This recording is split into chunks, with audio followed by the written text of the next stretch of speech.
Game 7 is on the way in the NBA Finals. Last night, Game 6 in Indiana, the Pacers were way up on the Thunder to the point where basically the whole fourth quarter was played by backups. It ends up being a 108-91 final in favor of the Pacers. Tyrese Halliburton, the Pacers star point guard, decided to play through his injury. He started in the game, 14 points and 5 assists. Again, he only played 23 minutes, though. A lot of the starters did not play in the fourth quarter. Game 7 is going to be on Sunday in Oklahoma City. Winner wins the championship. That'll be an 8 o'clock tip-off on ABC. To football. The Chiefs doing some mini camp stuff still. Andy Reid yesterday said that their rookie offensive tackle, Josh Simmons, who they picked in the first round, will be a full participant when training camp begins. He came into the league with knee injuries, but sounds like he's good to go. In Cleveland, earlier in the week, quarterback Shedeur Sanders was cited for driving 101 miles per hour.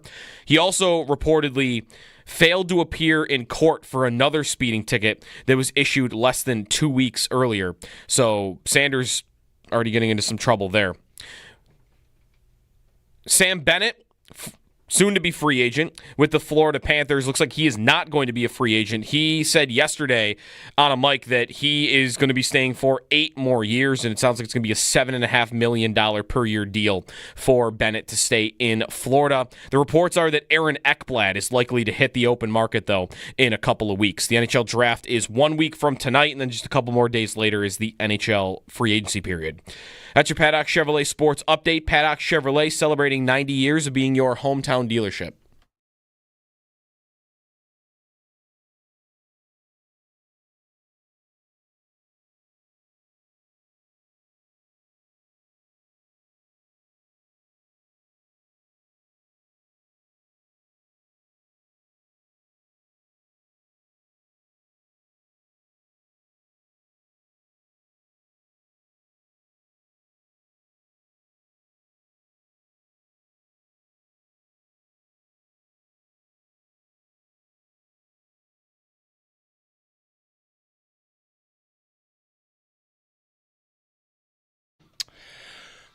Justin Fields. The Ohio State. I don't know why I did it that way. Sam Darnold. USC. We get a harder one here.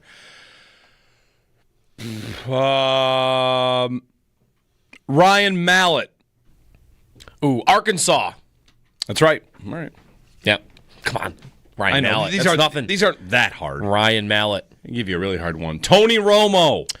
Eastern Illinois. That's also like an obscure, easy one. Because why else would I know that Eastern Illinois exists? It's because Tony Romo went there. That's right. And played there. That's kind of like Fred Jackson. Co-college. You're required to say Tiny Co-College. Am I? You have to say Tiny Co-College. It's the rule on the broadcast. Yeah. Yep. Of course, Fred Jackson from Tiny Co-College. Uh-huh. Hey, everybody. Good morning. Happy Friday. Jeremy and Joe. I didn't miss. You didn't miss. Good start to the morning. Should I keep going until you do? Be a good extra. I mean, we could be here all day though. I don't know about that. All right. Let's get a moderately tough one here. Like Romo was pretty tough. Romo's not tough. Eastern Illinois. I mean, I asked all of them, which means that I knew all of them. What's the nickname? I got to ask you one I don't know. What's the nickname for Eastern Illinois? They're not the Salukis. That's Southern Illinois. No, they're the Panthers. Oh, obviously. There you go. Could have guessed that one, too. That's an easy one. Tyrese Halliburton. Is he one of the Kentucky kids?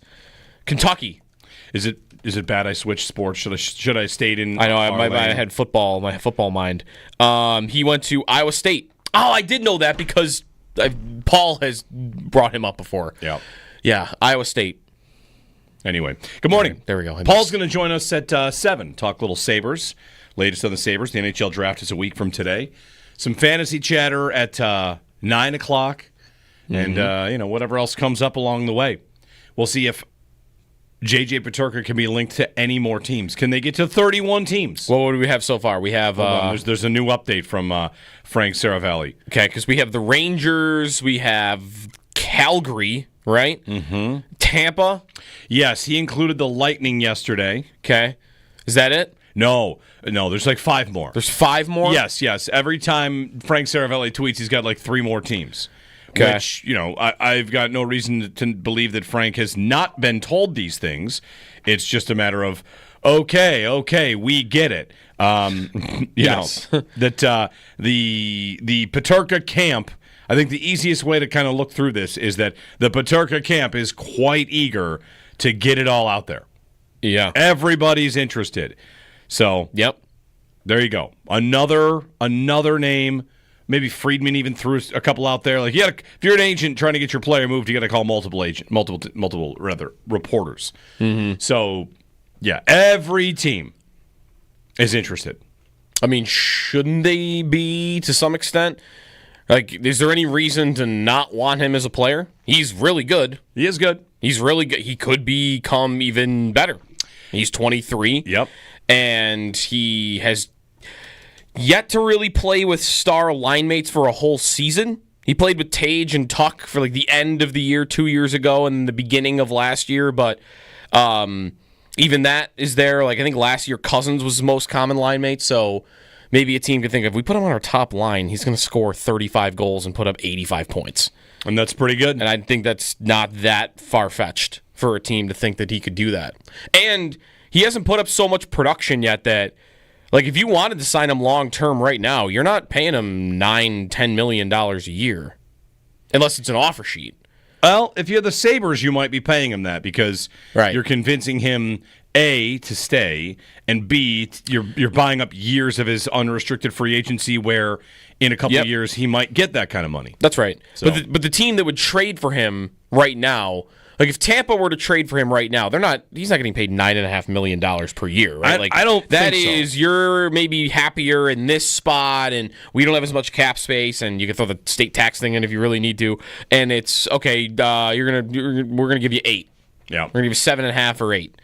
We're not making you the highest paid forward on a team that has Nikita Kucherov, Braden Point, Jake Gensel, Brandon Hagel, and so on and so forth. Trade him for Brandon Hagel. Right the wrong that is letting Brandon Hagel leave. I mean, he has no trade protection on his contract. He also is the guy that plays for Team Canada, so maybe 1-for-1 is not something Tampa would like to do there. Peterka plays for Team Germany. That seems like a 1-for-1. Okay. All right, we're talking both are international stars. Okay, that's true. Anyway, NHL offseason's upon us. It's the season to get mad about trades that you don't really care about because other teams are making trades. Yes. Did I need Eric Halla? I have no idea. I don't even care. Nope. Did I need Mason Marchment? Maybe. I don't even know. I don't care. Probably. Yeah, I saw him on a list for some people. Mason Marchment just got traded from the Stars to Seattle for a 3rd and a 4th, which this is the time of year where I feel required to say this. That is literally nothing. There is no value at all to a 4th-round pick. None. Mm-mm. And a 3rd-round pick is just the thing you put in place of a thing that doesn't have any value. 3rd and 4th-round picks are meaningless in the NHL for all intents and purposes. This is not an NFL 3rd-round pick. You go look at the history of the Sabres 3rd round, and you should trade your 3rd-round pick. A 3rd and a 4th for an NHL forward who is what? What do you know about Mason Marchment? He's mean? Yeah, he's big and he's mean and he's scored 20 goals like 4 years in a row. It's 2 years in a row. 2 years in a row he scored 20 goals. 3rd and a 4th. Yeah. Well, I mean, right, like that's really nothing. The value Dallas is getting is that they are getting his salary off their books, and then they can now pay Jason Robertson, right? Or should be able to pay Jason which Robertson. Is part of the speculation on like what this all means for Dallas. Trade a player for nothing. Another reason that the idea of fearing the salary cap in the NHL, like somebody's going to take that player for free. Yeah, you can just get off from that contract. So really, when you put it that way, future considerations trades should really never exist because like. Just 6th round pick, 6th round pick in the NHL, it's already basically nothing. Right. Why do I actually have to acquire nothing? Just throw the late round pick in there, let alone, even 3rd and a 4th. So, yeah, like I did see that trade and saw that takeaway that, like, okay, they might have enough space now to pay everybody, and kind of a letdown because Robertson was maybe my favorite idea for the Sabres. And you think he won't move now? I think it's probably, unless they're about to go pay everybody else, like they're going to, if they pay Jamie Benn to stay around because he's a free agent and he's been there forever, and if they're going to keep Duchesne around. But no, I think more likely is their star winger, no pun intended, who's still only 25 years old, like they're going to give him a monster contract. Yeah. I think that's why you do that. Why do you trade a player that's pretty good, big, and can score, and like why do you trade that player off your roster for nothing? You're doing it because you're keeping Jason Robertson, not because you're keeping your old guys. Do you want to try to guess? I mean, listen, it's a Friday, it's June, and I'm sorry for this kind of instant trivia I'm going to give you. You're waking up and you're like, you're about to ask this question. You're going to do this, and I'm saying I'm going to do it. It's worse than where Tony Romo went to college? Oh, yeah. The last Sabres third-round pick to play 100 games in the NHL. Ooh. To play 100 games in the NHL? Yeah. There's a span in here where they actually drafted this number pretty well. And your guy, Max Afinogenov, by the way, was a third-round draft pick. Yes, he was. I don't want to say he played 650 games. It's a great draft. But the last time a third-round pick for the Sabres played 100 games in the NHL, period. Not just for them. Okay, so it's more recent than 1999 or 97, whenever Afinogenov got drafted. The last third-round pick. Okay. I don't even, I appreciate the music. I feel horrible for even asking this question. So let's save it for a trivia that people can play along with. Did Nick Baptiste get to 100 games played? He did not. He didn't get to 100 games played? That is a third-round pick. You've remembered a third-round pick. That's really where I just wanted to start here. Like, remember guys that were third-round picks. Yep. I remember that the guy, he didn't get to 100 games. There's a referee now the Sabres drafted in the third round. Justin Key. Is it Key or Kea? Justin Key. Justin Key? Yep. Yeah, he's a ref. That doesn't count for 100 games? No. Third-round pick. Was like a Lech Kotelika third-round pick? No, I'll just give it to you. What year? Can you give me the year? 2009. They drafted him in 2009.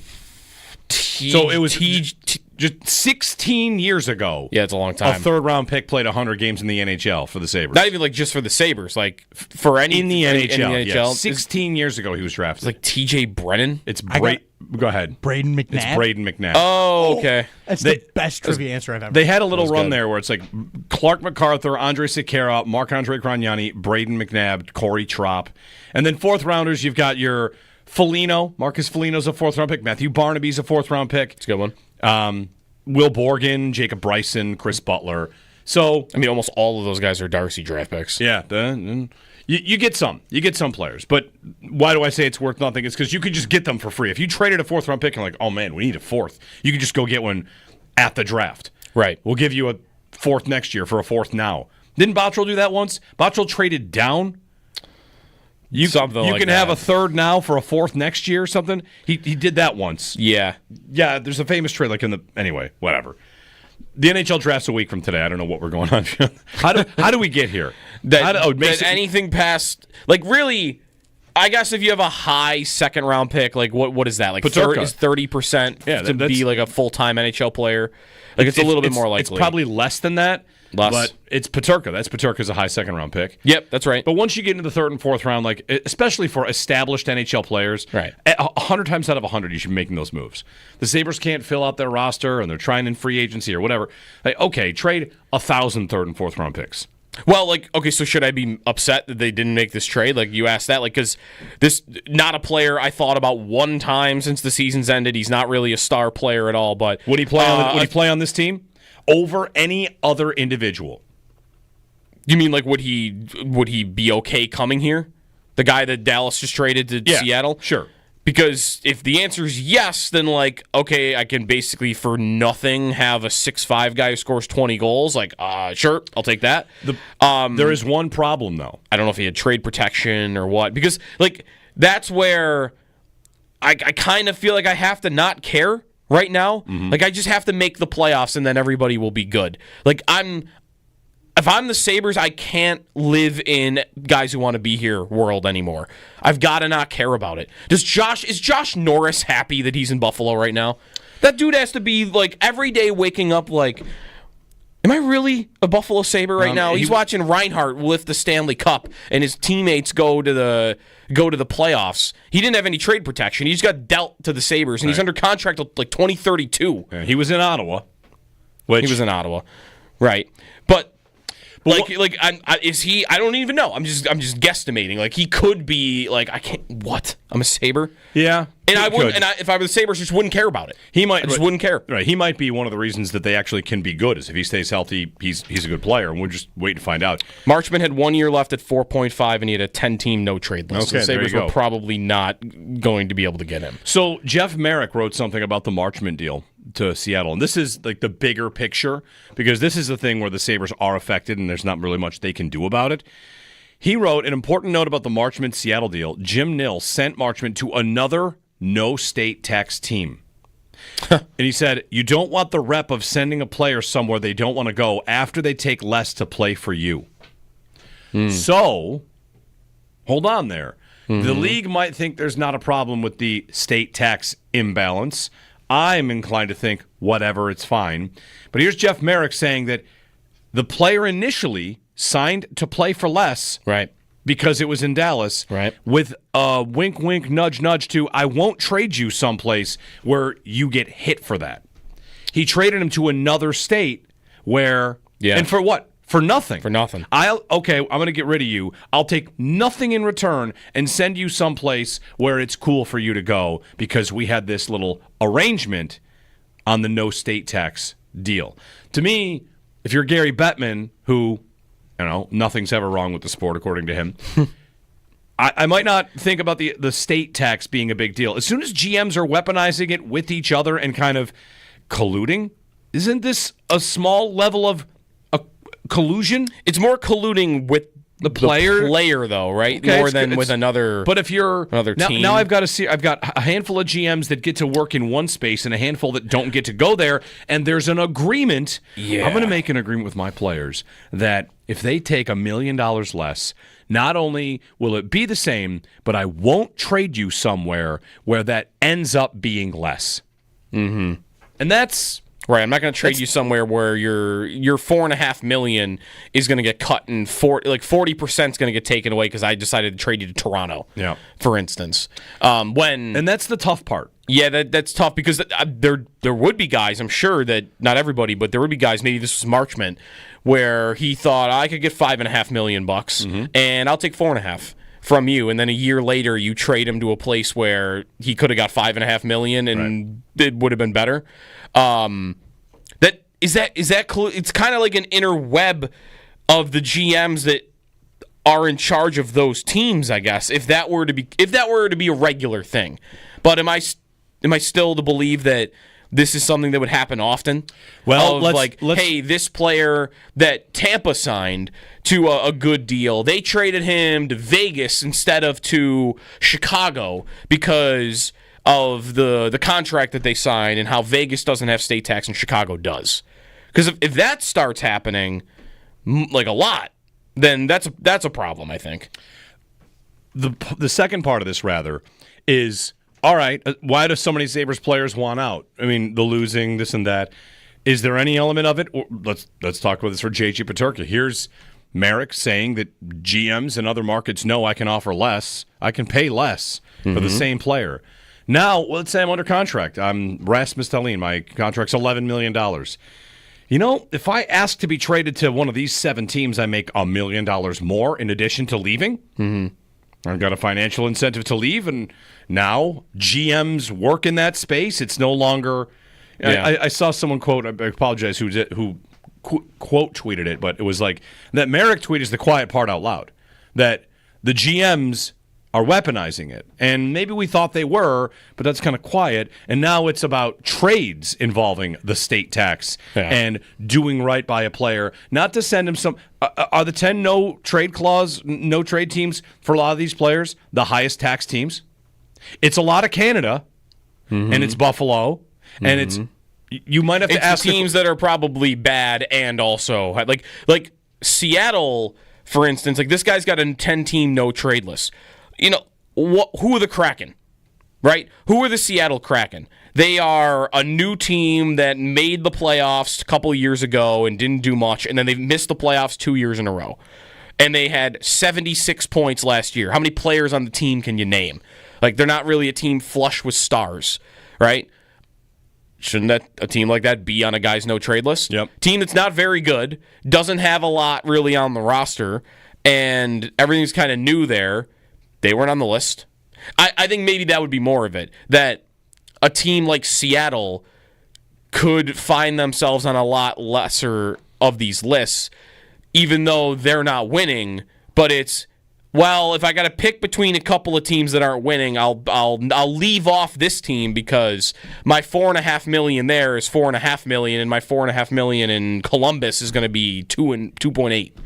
You know, if the difference would be that high. Right. So I think it would be more of an impact that way. Like, because just in a hockey sense, make every argument in the world that Seattle should have been on that guy's 10-team no-trade list. Yeah, probably. But they're not. Unless they were and he waived it to go there. But at that point, why weren't they on it in the first place? I don't know. 803-0550, our phone number. So there you go. Deep into third-round picks and state tax to open the show.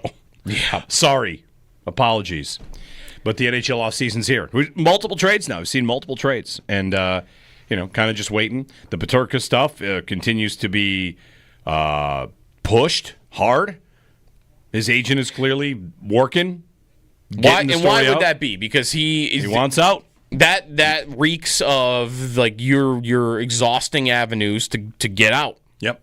To get a trade somewhere else, and that's really, I think, the only way you can do that. I'd look for any other explanation for somebody who thinks he doesn't want out and the reporting is wrong.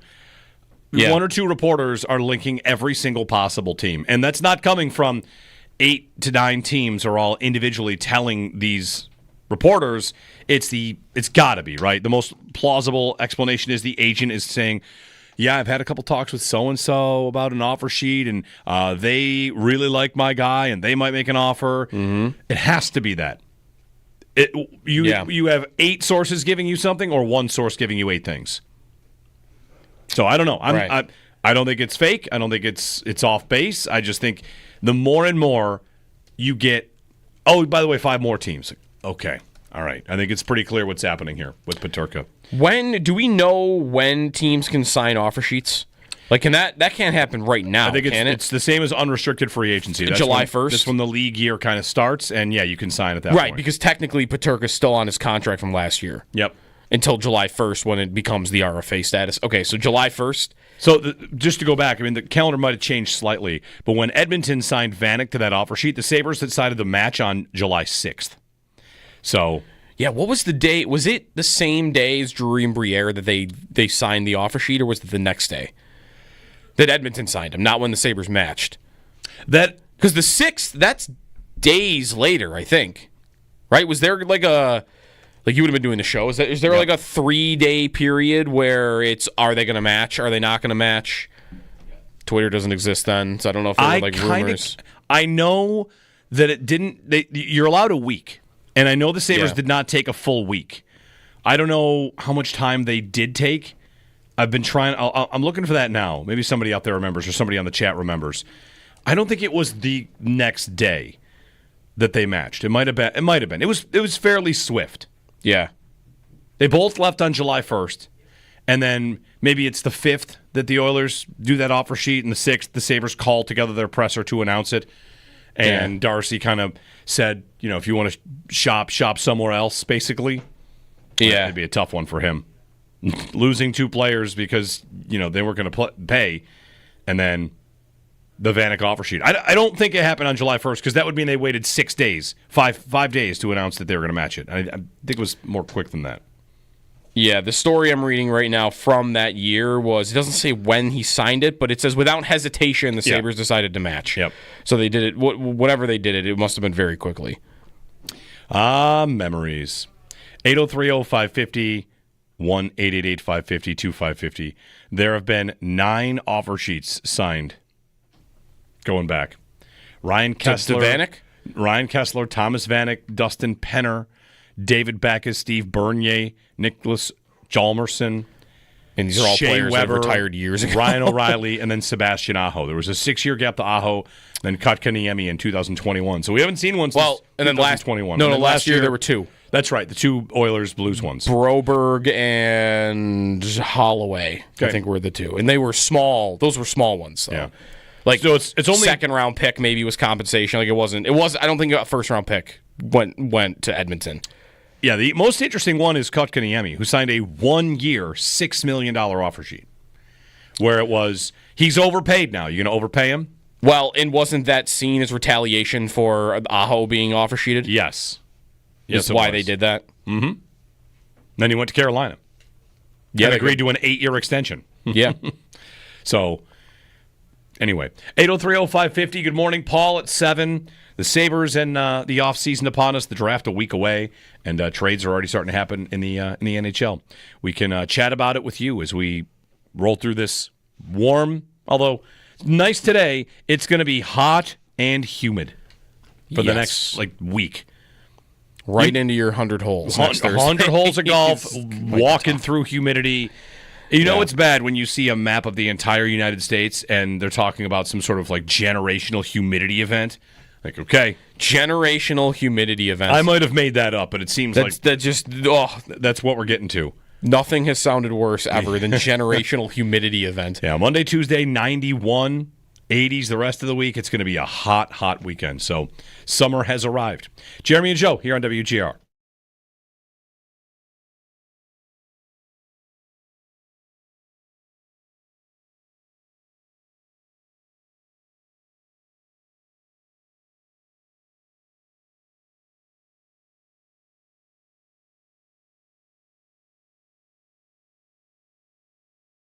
And now it's about trades involving the state tax and doing right by a player. Not to send him some... are the 10 no-trade clause, no-trade teams for a lot of these players the highest tax teams? It's a lot of Canada, and it's Buffalo, and it's... You might have to ask... It's teams that are probably bad and also... Like Seattle, for instance, this guy's got a 10-team no-trade list. You know, who are the Kraken? Right? Who are the Seattle Kraken? They are a new team that made the playoffs a couple of years ago and didn't do much, and then they've missed the playoffs 2 years in a row. And they had 76 points last year. How many players on the team can you name? They're not really a team flush with stars, right? Shouldn't a team like that be on a guy's no-trade list? Yep. Team that's not very good, doesn't have a lot really on the roster, and everything's kind of new there. They weren't on the list. I think maybe that would be more of it, that a team like Seattle could find themselves on a lot lesser of these lists, even though they're not winning. But it's, if I got to pick between a couple of teams that aren't winning, I'll leave off this team because my $4.5 million there is $4.5 million, and my $4.5 million in Columbus is going to be 2.8. You know, if the difference would be that high. Right. So I think it would be more of an impact that way. Because just in a hockey sense, make every argument in the world that Seattle should have been on that guy's 10-team no-trade list. Yeah, probably. But they're not. Unless they were and he waived it to go there. But at that point, why weren't they on it in the first place? I don't know.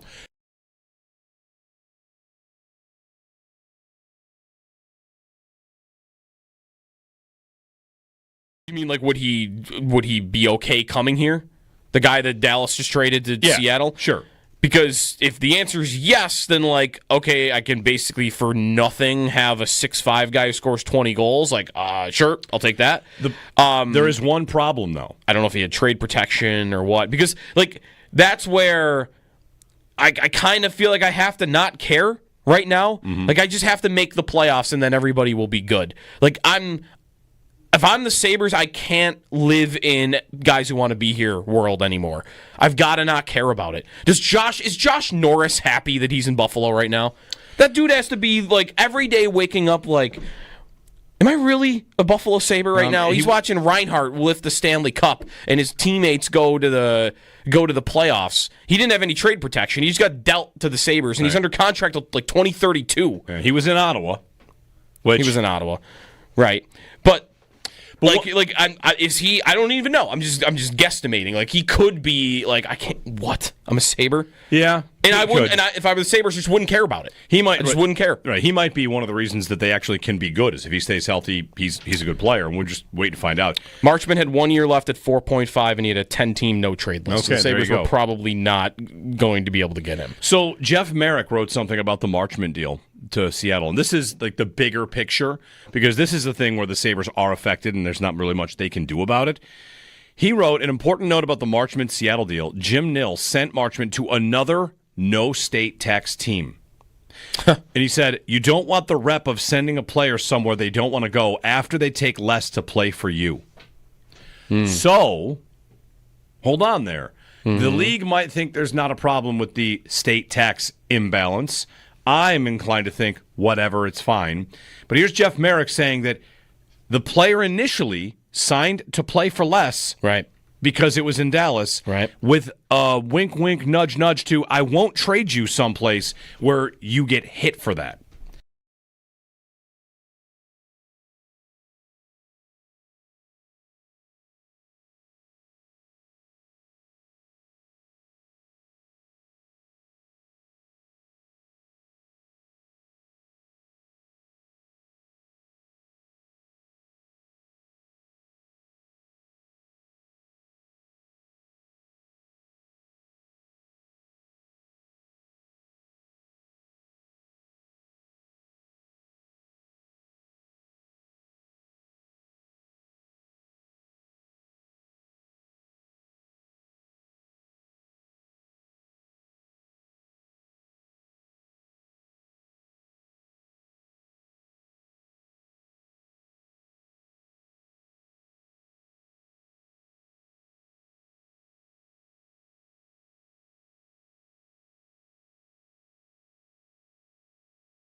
We're getting a Game 7 in the NBA Finals after the Pacers win Game 6 last night on their home court, 108-91. They got to a 30-point lead at one point in the second half. No starters really played in the fourth quarter because the game was so out of hand.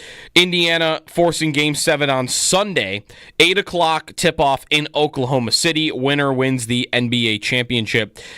It is the first Game 7 in the NBA Finals since 2016 between the Cavs and the Warriors, and only the second Game 7 in the last 10 years. In football, the Chiefs giving some updates yesterday on a couple of injured players, including their first-round pick, Josh Simmons, offensive tackle, who came into the league with knee problems. And Andy Reid said yesterday that he is expected to be a full participant when training camp begins. Said the same thing about Rashee Rice, who is coming back from a torn knee ligament. In Cleveland, Shedeur Sanders was cited for going 101 miles per hour earlier in the week. It was reported yesterday that Sanders also failed to appear in court for another speeding ticket that he has had within the last 2 weeks. Those are your Paddock Chevrolet sports headlines. Paddock Chevrolet celebrating 90 years of being your hometown dealership.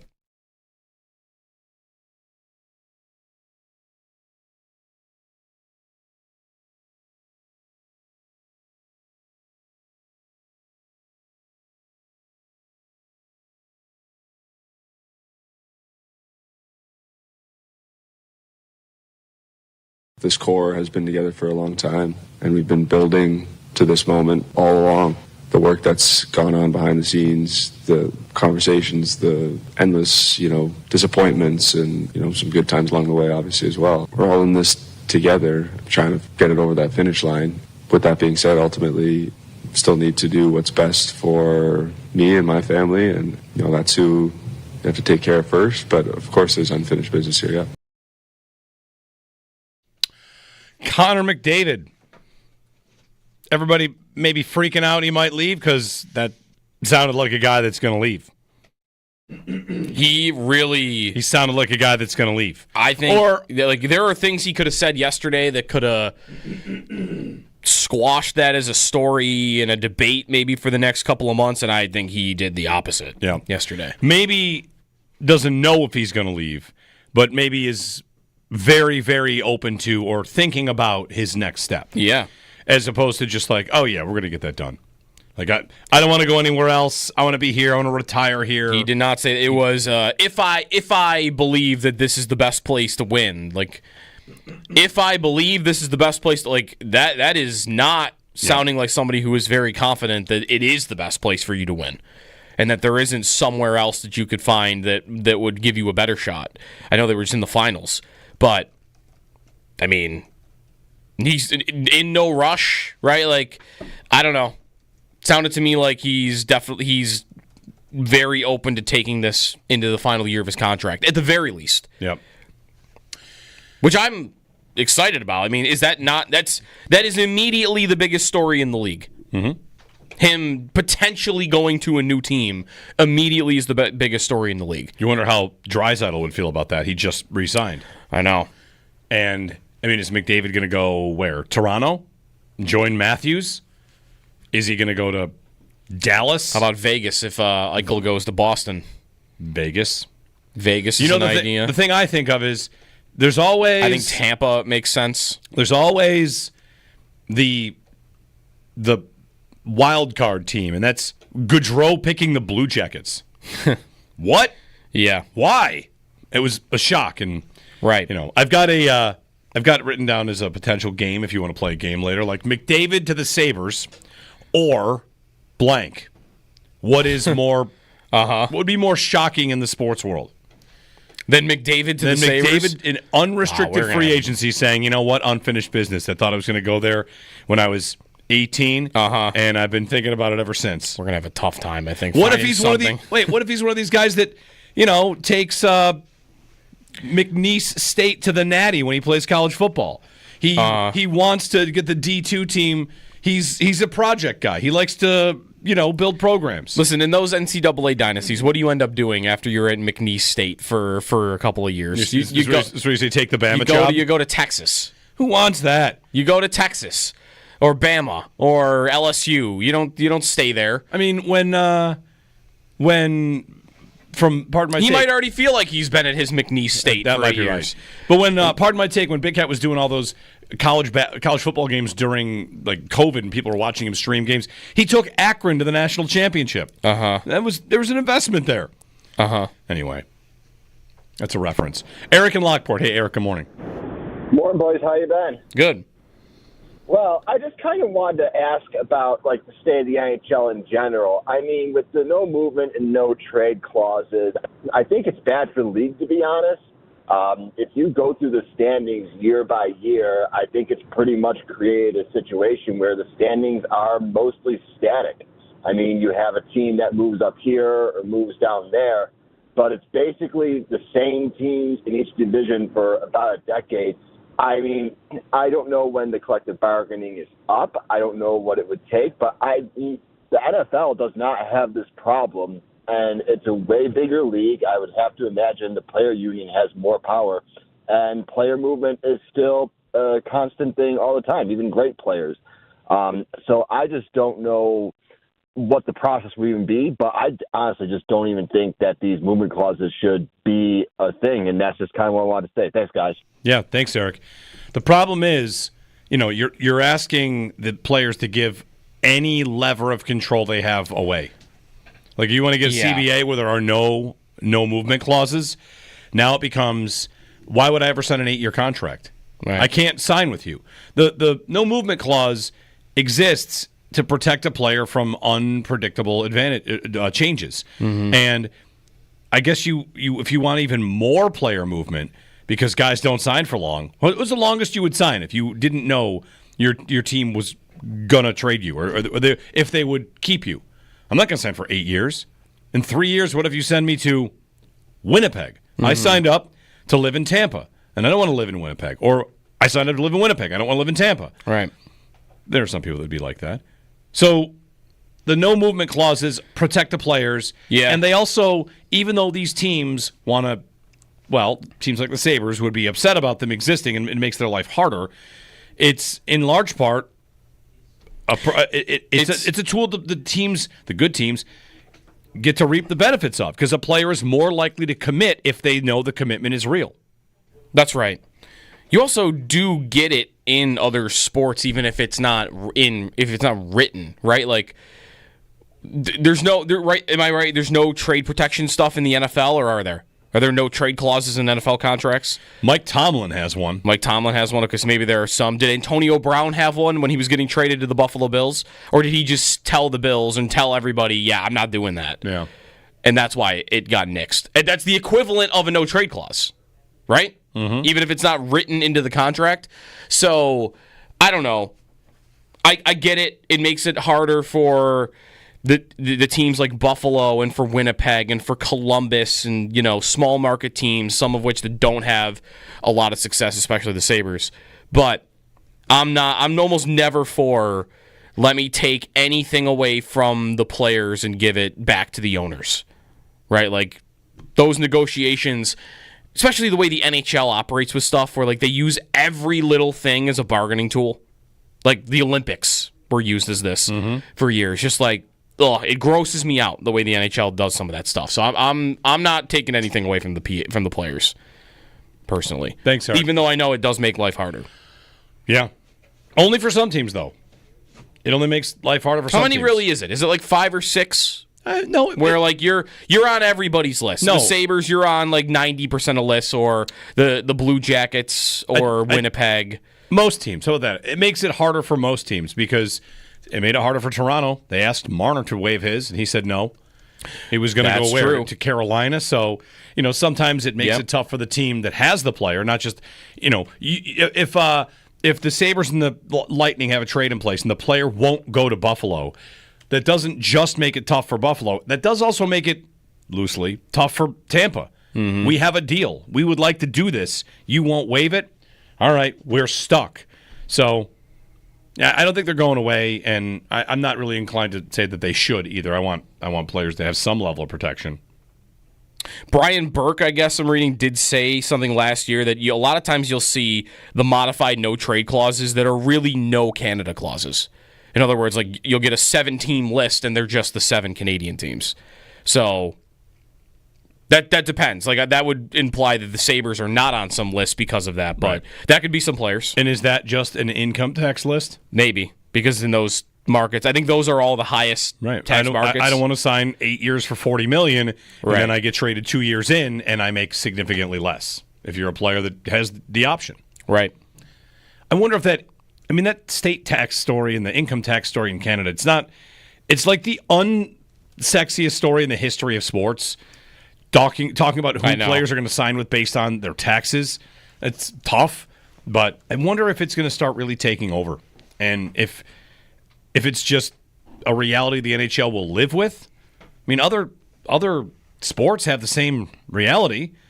The NFL has teams in Florida and teams in New York, and the NFL has teams in Dallas and teams in New England. Right. But in the NHL, it seems to be a real big discussion point for whatever reason. Yeah, I mean, is this how this works? Like, how much of a difference it really does make? Like, the tax rate in Toronto is number 1 in the league at 53%. 53%, and it's 0 in Tampa and Florida. Like, that is such an enormous difference that, like, it does. You're right. Like, this is one area where it might impact some teams more than others. Toronto might be that team. I mean, look at some of the salaries of the Tampa Bay superstars, right? Like, all these players are, like, on a similar enough tier. Braden Point and Kucherov, and then in Toronto, Matthews and Marner and Nylander, if you want it. In Tampa, what do their superstars make salary cap-wise year to year? Like, what are their cap hits? If you look at their highest paid players, Kucherov at $9.5 million. Point, it's $9.5 million. Two of the best players in the world, $9.5 million. part of that is probably tax. Matthews, who's in the highest tax market in the league, what's his cap hit for the Leafs? $13.25 million. Those three players are on the same tier in the league to me. Like, maybe you would say Matthews is the best of the three, but Point and Kucherov aren't that far behind. And it's a $4 million difference almost between the two. That's one where, like, I'm not going to cry foul for the Toronto Maple Leafs, but they are spending 11.5 on Nylander. Marner, if they got to keep him, would probably cost 14. Like, they're spending $4 or $5 million on their top guys than you're seeing in the Florida teams. That's maybe who it's killing the most. 803-0550. You guys trying to feel bad for? I'm not right. I'm not trying to feel bad for the Maple Leafs, personally. Yep. 803-0550. Jeremy and Joe, Paul Hamilton, 7 o'clock. The latest on the Sabres, a week away now from the NHL draft. So, we'll get Paul's thoughts on the draft class. He and Brayton talked yesterday with Mike Morial from NHL.com. And, how good is the draft class? Where's the strength of the draft class? Some of that, but also, what the Sabres and Jarmo Kekalainen and Kevin Adams might be thinking going in. Jeremy and Joe, you can give us a ring here on WGR.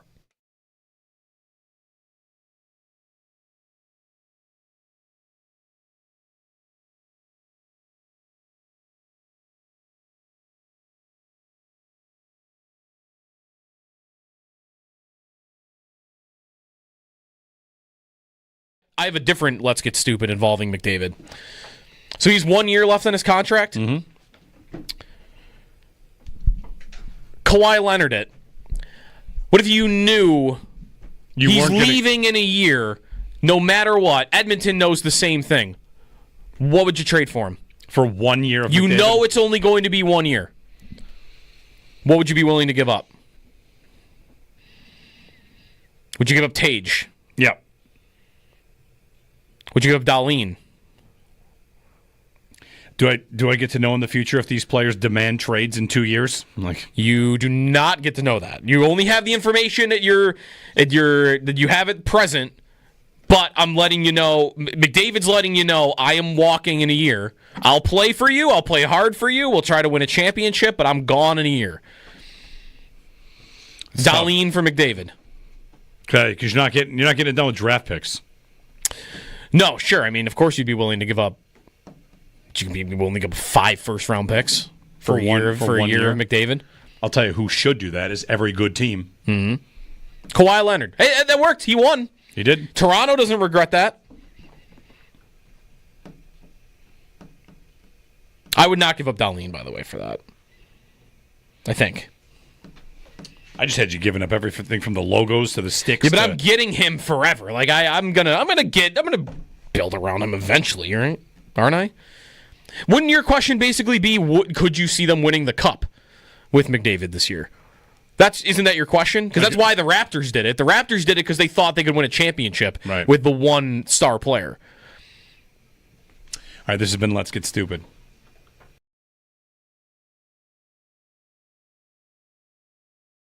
And now it's about trades involving the state tax and doing right by a player. Not to send him some... are the 10 no trade teams for a lot of these players the highest tax teams? It's a lot of Canada, and it's Buffalo, and it's... You might have to ask... teams that are probably bad and also... Like Seattle, for instance, like this guy's got a 10-team no trade list. Who are the Kraken? Right? Who are the Seattle Kraken? They are a new team that made the playoffs a couple of years ago and didn't do much, and then they've missed the playoffs 2 years in a row. And they had 76 points last year. How many players on the team can you name? Like, they're not really a team flush with stars, right? Shouldn't a team like that be on a guy's no-trade list? Yep. Team that's not very good, doesn't have a lot really on the roster, and everything's kind of new there. They weren't on the list. I think maybe that would be more of it, that a team like Seattle could find themselves on a lot lesser of these lists, even though they're not winning. But it's, well, if I got to pick between a couple of teams that aren't winning, I'll leave off this team because my $4.5 million there is $4.5 million, and my $4.5 million in Columbus is going to be 2.8. if the difference would be that high. Right. So I think it would be more of an impact that way. Because just in a hockey sense, make every argument in the world that Seattle should have been on that guy's 10-team no-trade list. Yeah, probably. But they're not. Unless they were and he waived it to go there. But at that point, why weren't they on it in the first place? I don't know.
Game 7 on the way between the Pacers and the Thunder, which, all right, a winner-take-all Game 7. That'll be Sunday, right? Yes, Sunday at 8 o'clock.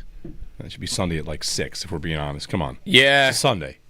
Yeah. Come on. You're not into this series? Not really. I mean, I've watched a bit of it. It is. It's way closer than a lot of people anticipated. Well, it's going 7 games. Although I did say before that I thought the Pacers would make it close. Not this close, but it's been close. They have a chance to win it, which is kind of amazing. Blowing them out, huge too. underdogs entering this series. Yep. Stole game 1, have won a couple games at home. Yep. You know what the series is missing? What's that? LeBron? A bad guy. A bad guy. It's missing. That's true. It's missing a bad guy. A villain. There's no bad guy. Maybe some people you're not a big fan of SGA's game. Hate it. Free throw merchant, whatever. That's me. Maybe that's why I'm more into it than you are, because I'm having an easy time rooting against a guy like that plays that style winning because it drives me nuts. But that's such a soft bad guy. You're right. It really, the MVP goes to the free throw line too much. He's pushing off again. No, you're right. Like if you want, it's a different type of. It's not Draymond elbowing a dude in the face for the 9th time, right? And screaming at the refs. Or it's not LeBron when he's in Miami. He's a bad guy. Or Durant. It's not Durant. It's not. You pick it. How about just Boston? Boston for me is just having Boston in it is that's your easy button villain. Great example. Who did they play in the finals last year? I don't remember. I know that I rooted for that team. Who did they play? Dallas. Okay, I rooted for Dallas. The Mavericks. Yeah. Yep. There's no bad guy. You might think the Lakers are a bad guy. I've rooted against the Lakers a million times. Sure. Right. There's just not there. The Pacers cannot be a bad guy, and the Thunder are this new team that's built well and has a lot of cool things, and they've never. Both these teams, neither's ever won the title. I got nothing. And I'm looking back at past finals, and they're really, you have something every year. Like Boston, maybe the year Denver played Miami in the finals, that was not that because you had an 8 seed that went on this run. But the Warriors and Celtics, there you go. That's easy. You could have hated Draymond or you could have hated Boston. You have bad guys on both sides. You could just hate the Warriors. In those series, I love the Warriors. Yep. Those are series that are stacked with star power. Mm-hmm. Right. That's the other thing. If the absence of the Raptors Warriors series, maybe you could have done the Warriors even though Durant got injured and didn't really play in it.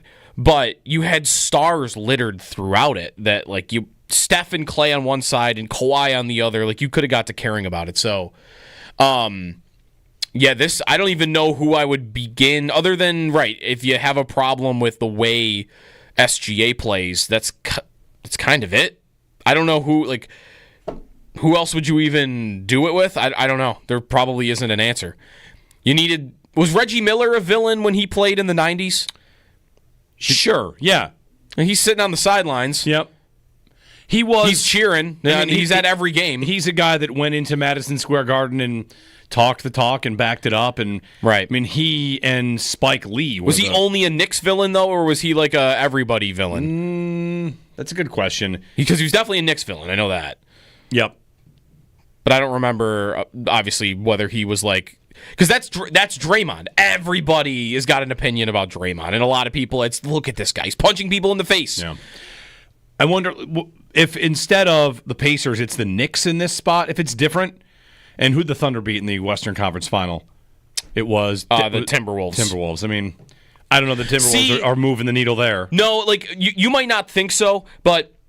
What you have right now in the NBA is you have a lot of new stars that are arriving all like about the same time. Anthony Edwards is the guy in Minnesota. That's the thing. Like you start to evaluate their personalities because that's what makes villains. Is what's your personality like? SGA is kind of a quiet dude from Canada. Very nice dude, not just doing the Canada thing. Like he's never seen him step in anything, never gotten a big trash talker. Whereas if Minnesota was in this series, Anthony Edwards is like a nutcase. Like he's always trash talking. He's always getting into stuff. Like you might not think of him as a villain right now because he hasn't played in a finals. But if that dude was in the finals, he would have turned into that. This is, and I say villain's a catch-all phrase. I would be rooting for that guy. I root for some villains. Yeah. If you are someone that's going to be brash and yeah. I'm behind that guy. He's going to be talking in the press conferences and maybe he's talking on social media. Right. And maybe that's just because, as we kind of sit here and say, it needs a villain. I like a villain to show up because a villain brings people to the intensity. Mm-hmm. So 803-0550, our phone number. Paul on the other side, the latest on Peterka, Byram, Tuck, the draft, which is a week from today. A little bit of Sabres offseason this week, of course, and we'll chat about it with Paul. He's coming up here on WGR.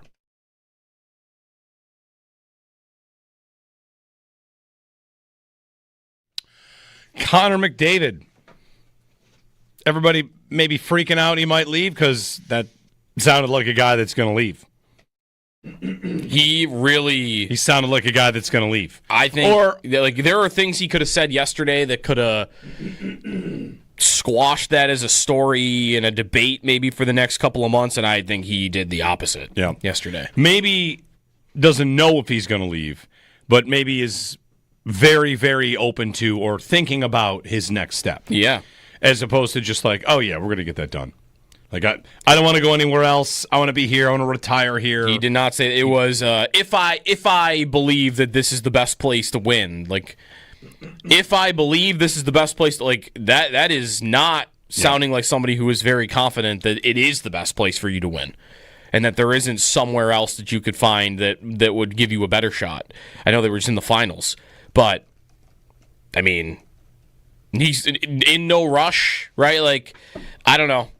Sounded to me like he's very open to taking this into the final year of his contract, at the very least. Yep. Which I'm excited about. I mean, that is immediately the biggest story in the league. Mm-hmm. Him potentially going to a new team immediately is the biggest story in the league. You wonder how Draisaitl would feel about that. He just re-signed. I know. And, I mean, is McDavid going to go where? Toronto? Join Matthews? Is he going to go to Dallas? How about Vegas if Eichel goes to Boston? Vegas is an idea. The thing I think of is there's always... I think Tampa makes sense. There's always the wild card team, and that's Gaudreau picking the Blue Jackets. What? Yeah. Why? It was a shock. And now it's about trades involving the state tax and doing right by a player. Not to send him some... are the 10 no trade teams for a lot of these players the highest tax teams? It's a lot of Canada, and it's Buffalo, and it's... You might have to ask... teams that are probably bad and also... Like Seattle, for instance, this guy's got a 10-team no-trade list. who are the Kraken, right? Who are the Seattle Kraken? They are a new team that made the playoffs a couple of years ago and didn't do much, and then they've missed the playoffs 2 years in a row. And they had 76 points last year. How many players on the team can you name? Like, they're not really a team flush with stars, right? Shouldn't a team like that be on a guys no trade list? Yep. Team that's not very good, doesn't have a lot really on the roster, and everything's kind of new there. They weren't on the list. I think maybe that would be more of it, that a team like Seattle could find themselves on a lot lesser of these lists, even though they're not winning. But it's, well, if I got to pick between a couple of teams that aren't winning, I'll leave off this team because my $4.5 million there is $4.5 million, and my $4.5 million in Columbus is going to be 2.8. You know, if the difference would be that high. Right. So I think it would be more of an impact that way. Because just in a hockey sense, make every argument in the world that Seattle should have been on that guy's 10-team no-trade list. Yeah, probably. But they're not. Unless they were and he waived it to go there. But at that point, why weren't they on it in the first place? I don't know.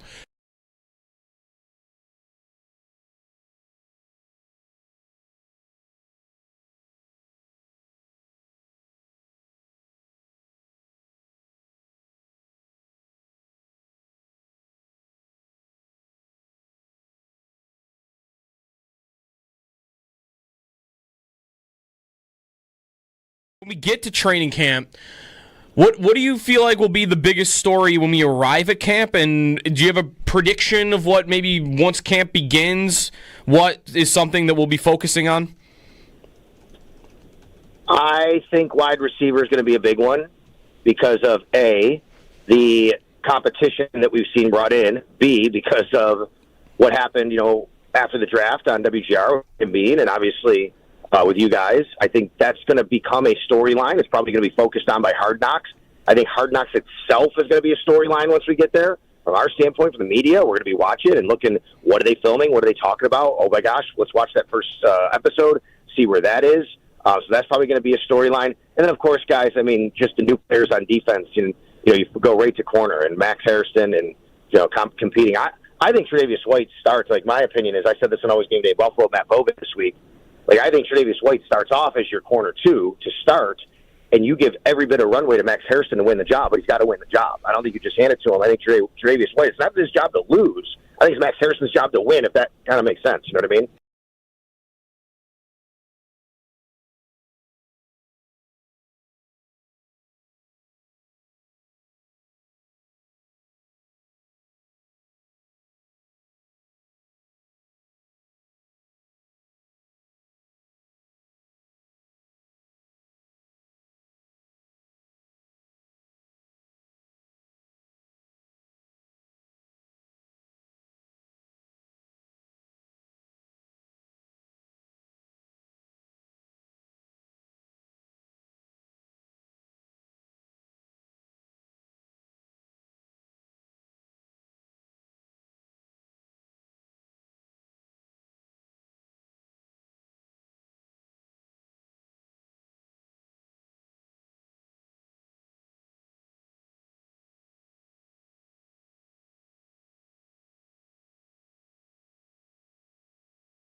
We're going to a Game 7 in the NBA Finals. Indiana blowing out the Thunder last night on home court in Game 6. They led by 30 at one point in the second half. Fourth quarter was mostly backups because of the lead.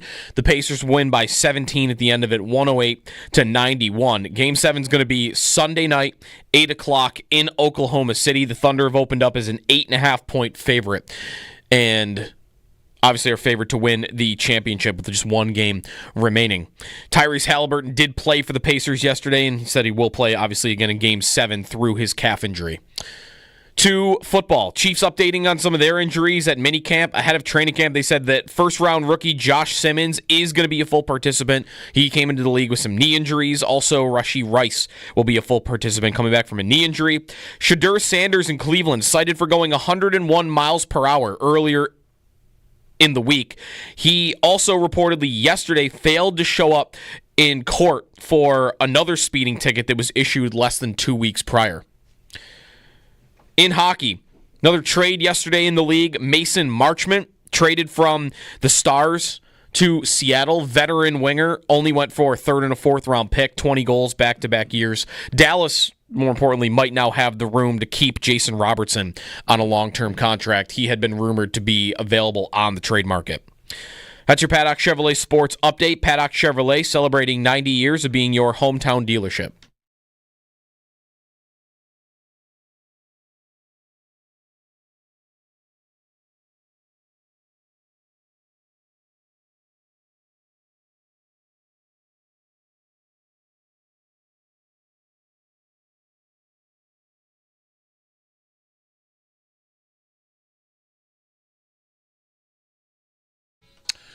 Mr. Paul Hamilton joining us on the Wester Hotline as we count down to the NHL draft a week from today.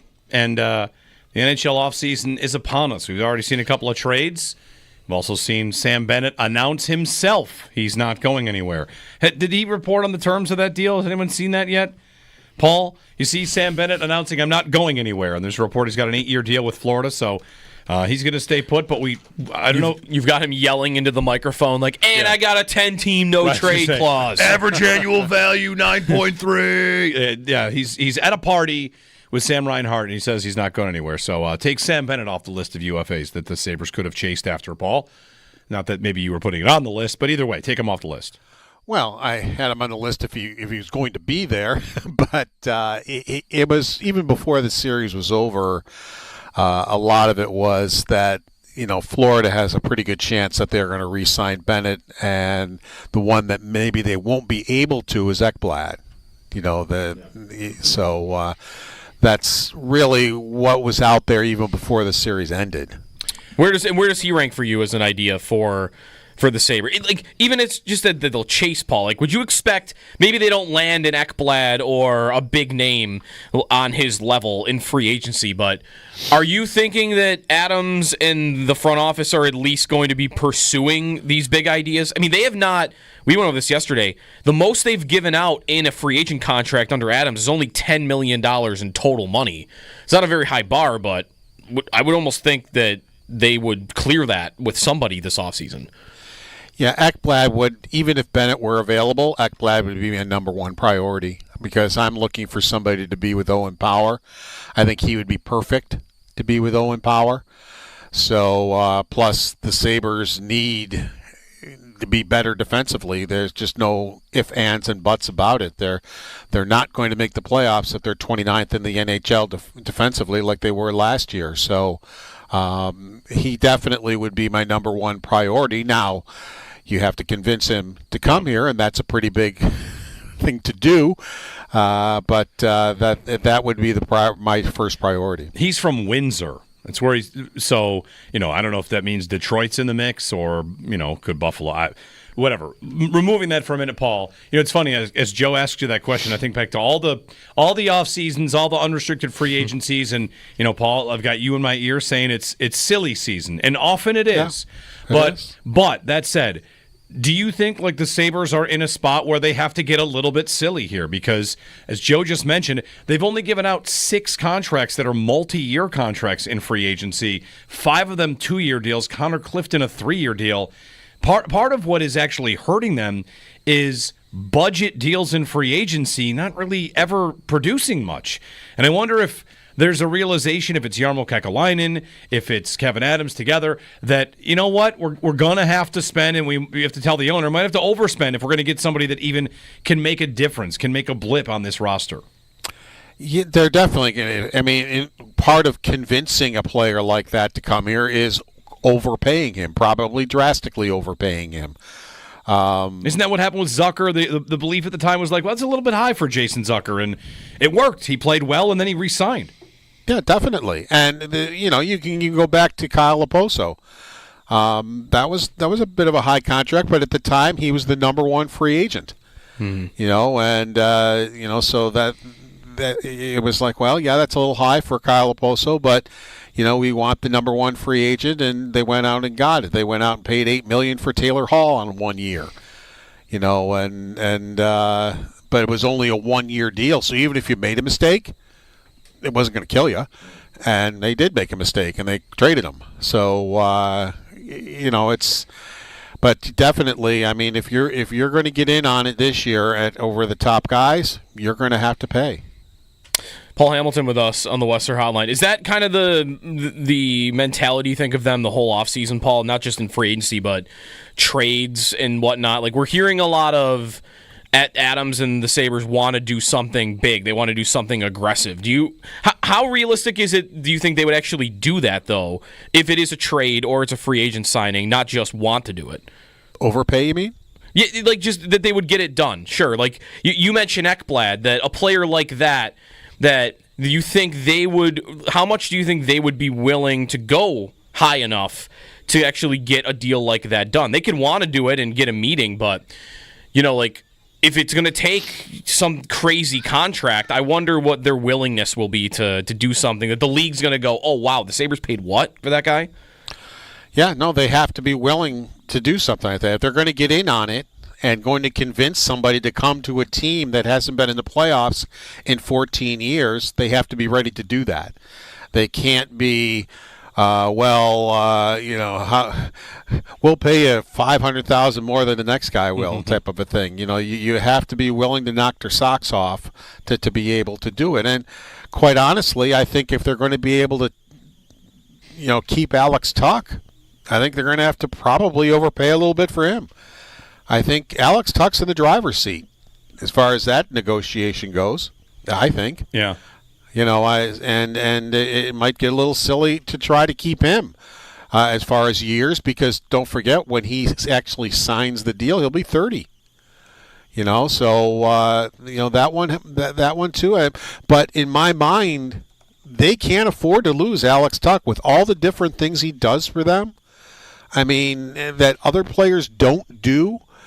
And to me, it's essential they re-sign him, and that contract could get silly too. Yeah, Paul, do you think the timeline for Tuch, that if you're the Sabres, are you doing everything you can to get that done right now, and that's overpaying, or do you think there might be a little bit of an element of, we want this to happen, and if you need convincing, okay, that's our job. Like, we'll do that this year. I think Tuch trade speculation is super unlikely to happen because they don't have to make a decision. They could play out this year. They could try to convince him. They need him to try and make the playoffs. And if they do, well, maybe that does half of the work for them if they kind of turn things around.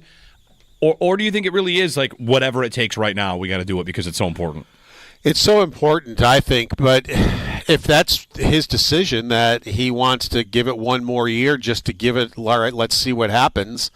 If he has closed his mind and has just said, no, I'm not staying, I'm not resigning, well, then you got to look at the trade market. Yeah. If that's his mindset that I'm not going to resign here. I don't believe in what's going on.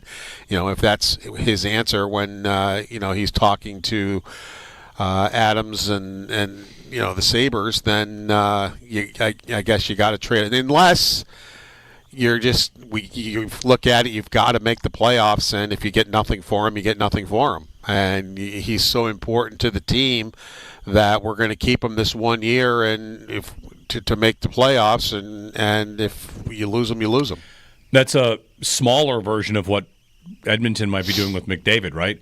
Trade him? No. I mean, we're going to go ahead and try and win the cup this year, and if we don't, and if he wants to leave, all right, well, that's up to him. But we're not about to get rid of this player just in the interest of the future because they're too important in the short term.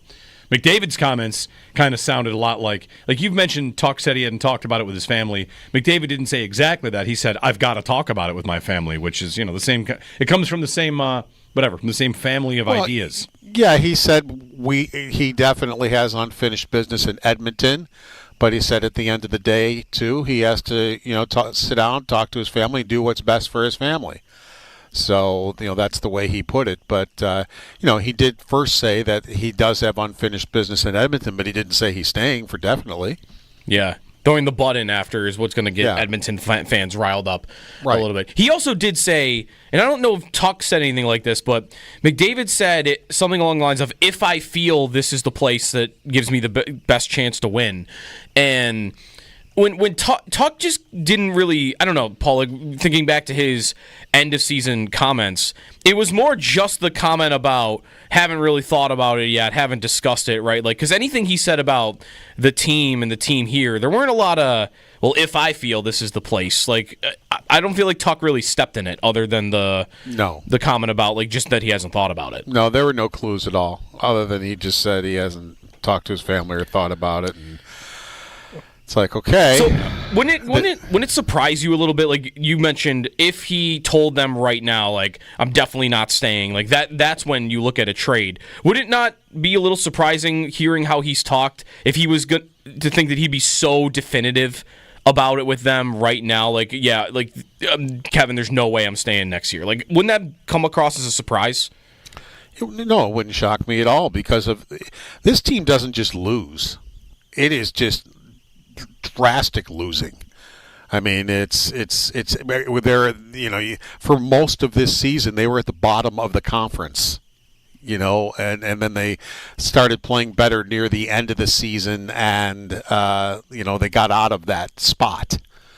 But it's just horrible losing that they go through, and especially last year's. Do you remember for most of the year how they were blowing leads?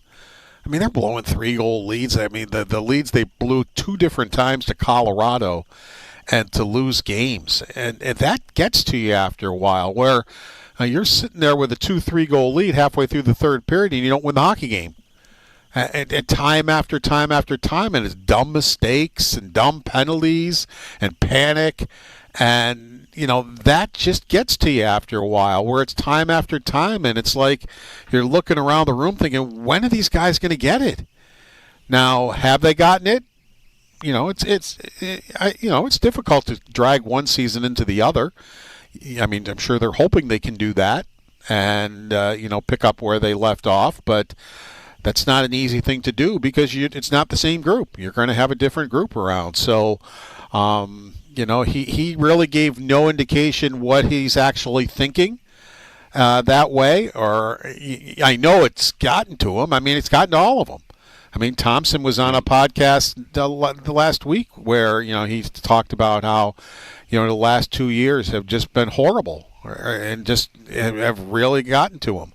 Now, he didn't say anything about he wanted to leave or anything like that. He actually said he moved because he hated being downtown with the wind and the cold and everything. So he said it's actually better living in Clarence as far as weather-wise and that type of thing. But he actually talked about the winters being so bad. It's horrible and it's always gray, and but he did move, so it's a little bit better for him. So. But he didn't say anything about leaving, but he did say the last 2 years have just been horrible. Paul Hamilton, sometimes it's great. Sometimes it's nice. It's going to be nice this weekend. Come on back, Tage. Get on the Well, he did say the summers are much better. That's right. That's right. He did say that he's spent a little bit of time here this summer, and the summers are good, but the winters are horrible. Yeah, he's a big golfer. He got some good stuff around here. Well, that's why he moved to Arizona. Yeah. I mean, he wants to, he doesn't mind the heat as far as in the winter or in the summertime and stuff. So, Paul, on Peterka, it's a fun new game we really have going on. I don't know if we're all playing or who's playing it, but every day, if I could kind of just like zoom in and guess what's happening, every day, Peterka's camp or agent or whatever, feeding stories that everybody's interested, right? Are you catching the same thing? Like, oh, look at that, 5 more teams are in on this whole thing. So whether it happens or however this all plays out, his name is one of the most often mentioned in the entire NHL. So to me, I read it as the push from Peterka's side is intense to try and get somebody to come in and make this deal, whether it's offer sheet, whether it's call Kevin Adams, make a trade. Would you put Peterka as likely to be moved because he seems to want it pretty badly? And he has the agent who absolutely would do that, Walsh. Alan Walsh absolutely would put things out there, for his client. He once posted a picture on Twitter of Marc-Andre Fleury getting a sword through the back, right? Okay. Was that Alan Walsh? That's right. That same Alan, yeah. Yeah, so, when you talk about an agent trying to move the needle one way or the other, he's got the one that's going to do that. All right. Well, then there's Byram, which has been a little quiet. And, if you want to rank them in terms of how likely, it probably goes Byram most likely, then Peterka, and, of course, I want to put Tuch at the bottom. I just don't think he's going to be moved. Is there any other name we should be thinking about that we're not mentioning enough? I think anybody could be moved because they want to make a big trade. So, I don't think they're moving Dahlin. I mean, I think we could comfortably say that, he's not in trade talks. But even a guy like Owen Power, I would pick up the phone and listen to what somebody has to say. I don't think they're looking to trade him or are real, enthusiastic to try to trade a 22-year-old defenseman they drafted first overall. But I think they at least would listen if somebody were to call. So I think if you're basically saying, is there an untouchable? Yeah, Rasmus Dahlin, and I think the conversation might end there. I think they're hoping that Alex Tuch would be an untouchable, but again, it depends what Alex Tuch says to them, and behind closed doors as far as how he feels about this team and the organization moving forward. Have you spent any time thinking about, you mentioned Power there as like someone you wouldn't think would get traded, but maybe anything's on the table. Have you spent any time thinking about what kind of trade chip Benson would be?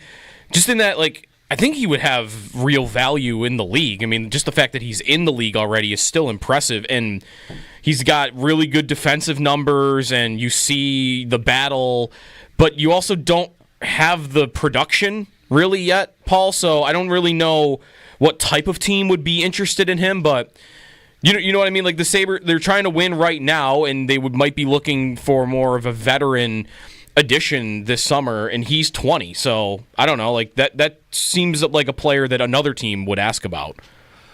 Yeah, I mean, I don't think they would close their mind to it. I mean, yeah, you're right. He had 30 points and 28 points as an 18 and 19-year-old. He just turned 20 in May.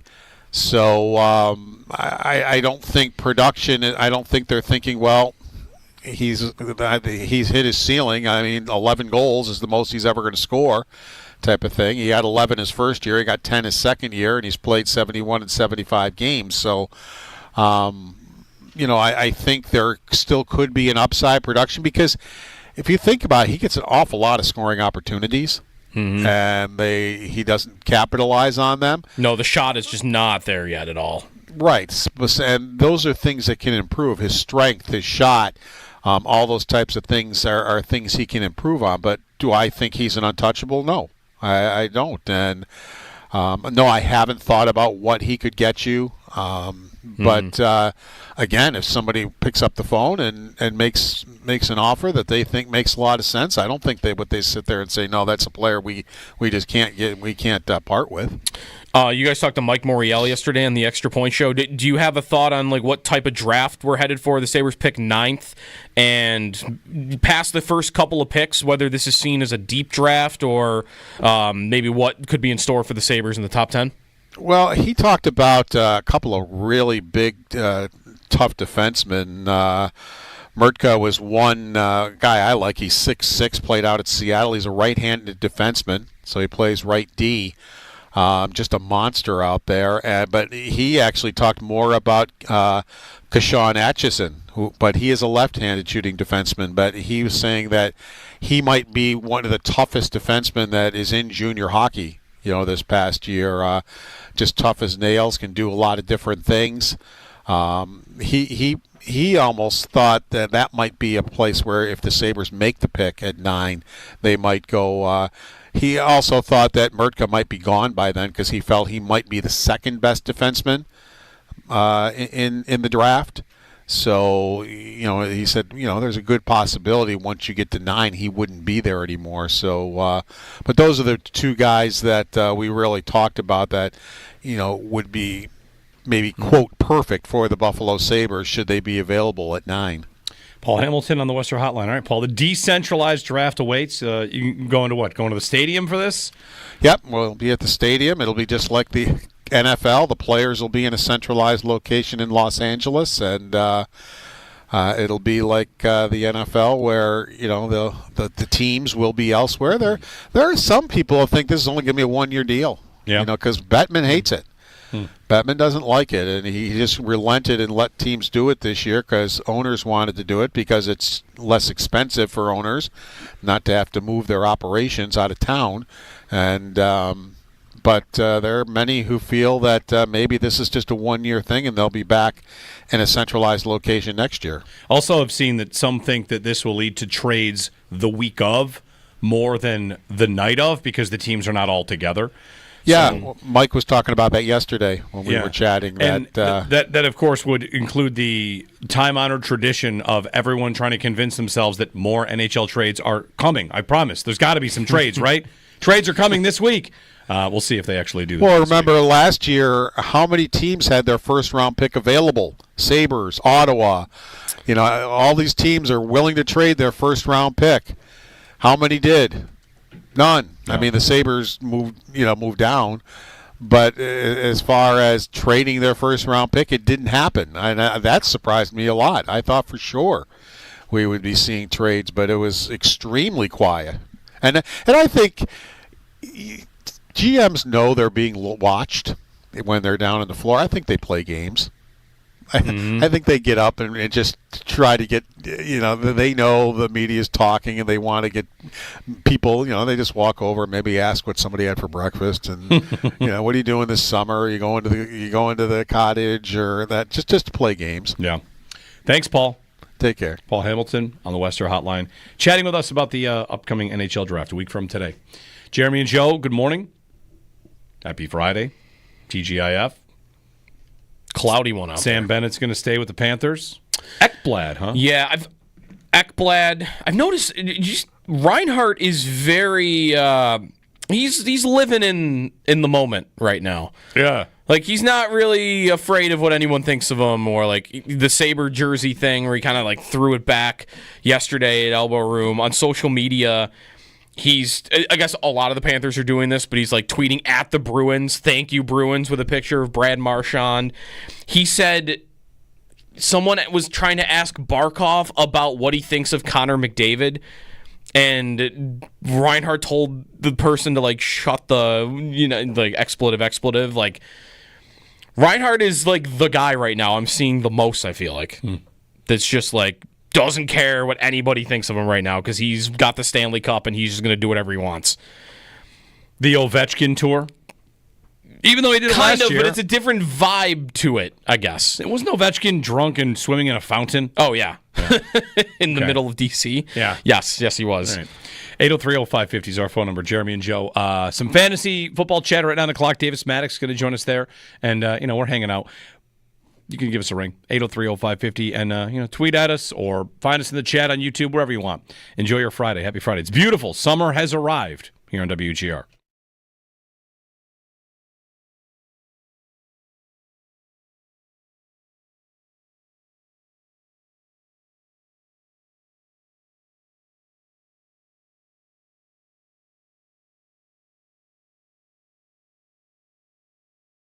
Jeremy White here for Riverfront Auto Sales.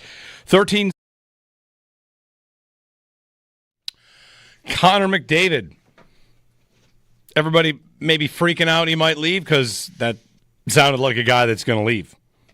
He sounded like a guy that's going to leave. I think there are things he could have said yesterday that could have squashed that as a story and a debate maybe for the next couple of months, and I think he did the opposite yesterday. Maybe doesn't know if he's going to leave, but maybe is very, very open to or thinking about his next step. Yeah.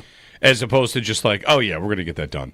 Like, I don't want to go anywhere else. I want to be here. I want to retire here. He did not say that. It was if I believe that this is the best place to win. Like, if I believe this is the best place to, like, that is not sounding like somebody who is very confident that it is the best place for you to win, and that there isn't somewhere else that you could find that would give you a better shot.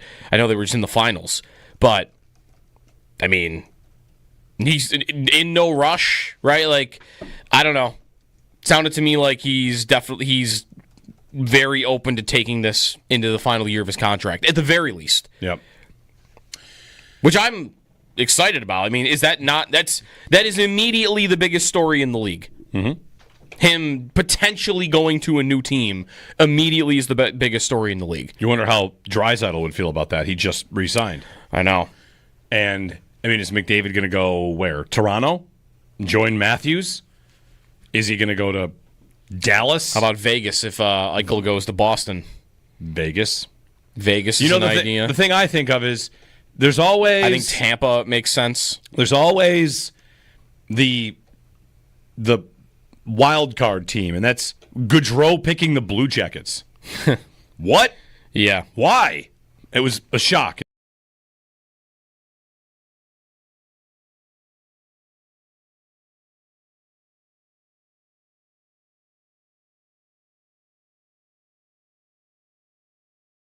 As Joe asked you that question, I think back to all the off seasons, all the unrestricted free agencies, and Paul, I've got you in my ear saying it's silly season, and often it is.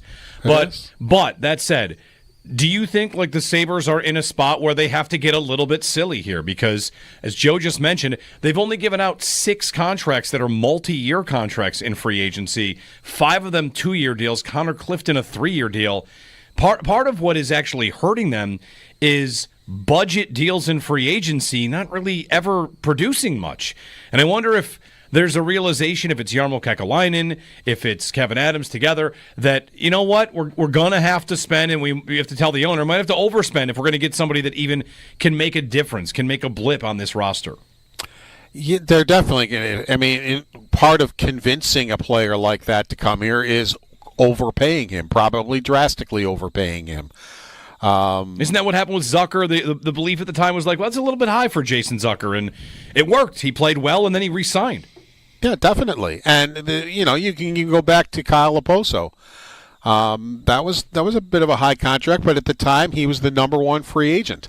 Mm-hmm. So that it was like, well, yeah, that's a little high for Kyle Oposo, but we want the number 1 free agent, and they went out and got it. They went out and paid $8 million for Taylor Hall on 1 year. But it was only a 1-year deal. So even if you made a mistake, it wasn't going to kill you. And they did make a mistake, and they traded him. So it's. But definitely, I mean, if you're going to get in on it this year over the top guys, you're going to have to pay.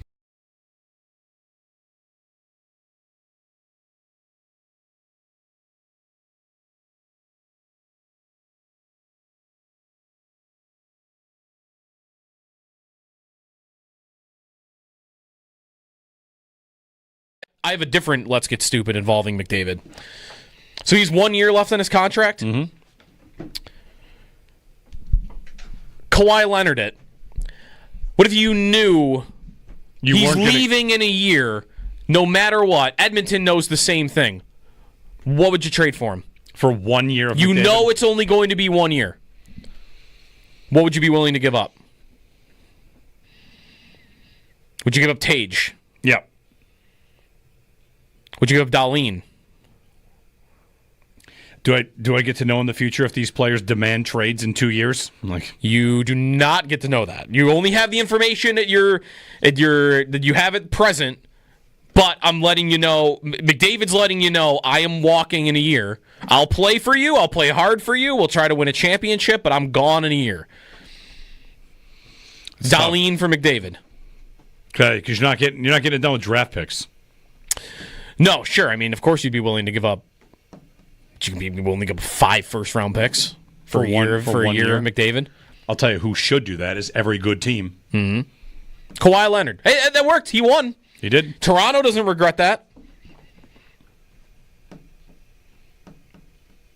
I would not give up Dahlin, by the way, for that. I think. I just had you giving up everything from the logos to the stick.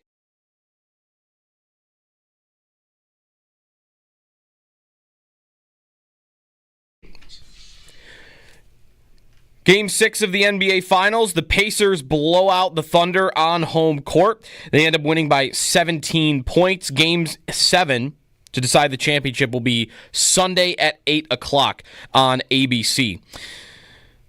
In hockey, we are 1 week away from the NHL draft, and just a couple days later is NHL free agency. Yesterday, a trade in the league, Mason Marchment, veteran winger of the Dallas Stars, goes to Seattle, which clears up $4.5 million for Dallas. They may now have the room to spend on Jason Robertson, who had been available on the trade market, according to multiple reports over the offseason. In the NFL, Shedeur Sanders was cited for going 101 miles per hour earlier in the week. It was reported yesterday that he also failed to appear in court for another speeding ticket that was issued less than 2 weeks prior. Those are your Paddock Chevrolet sports headlines. Paddock Chevrolet celebrating 90 years of being your hometown dealership.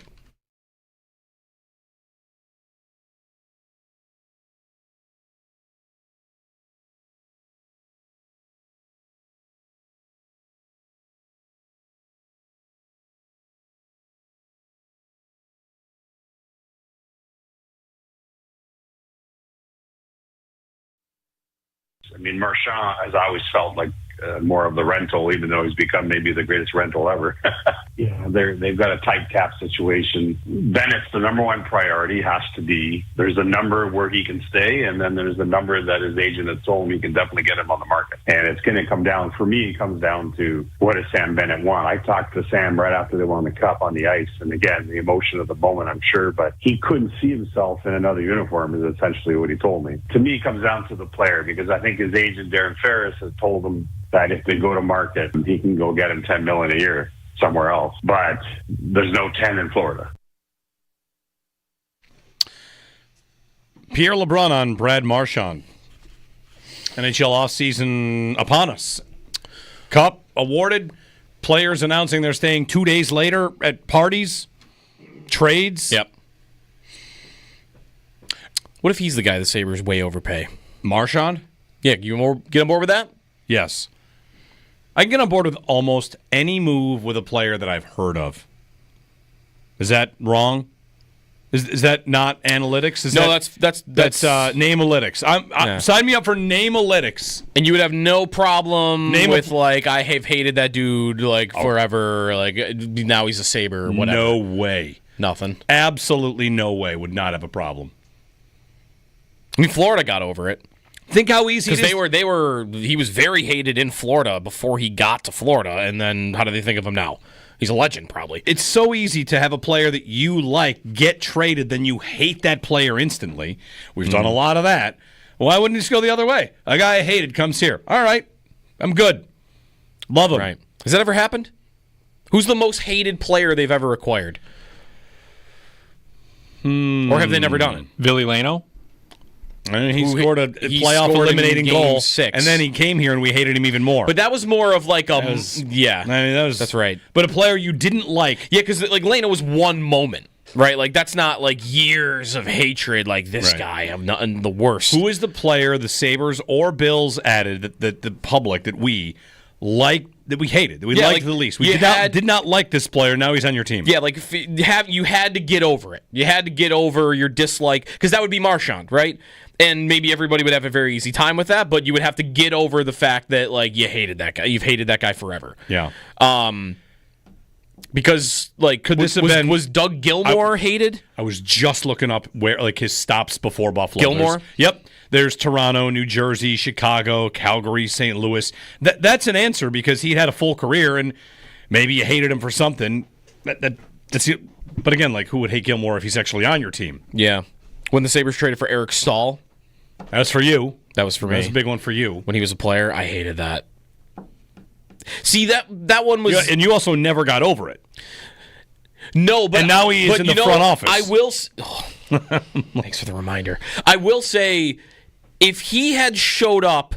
What was he, 34 at the time? I don't know how likely this was. 35. If he could still contribute. If he was contributing and they were good, then I probably would have got over it. Yeah. Pretty easily. I think what still keeps the hate lingering for me is that he stunk when he got here.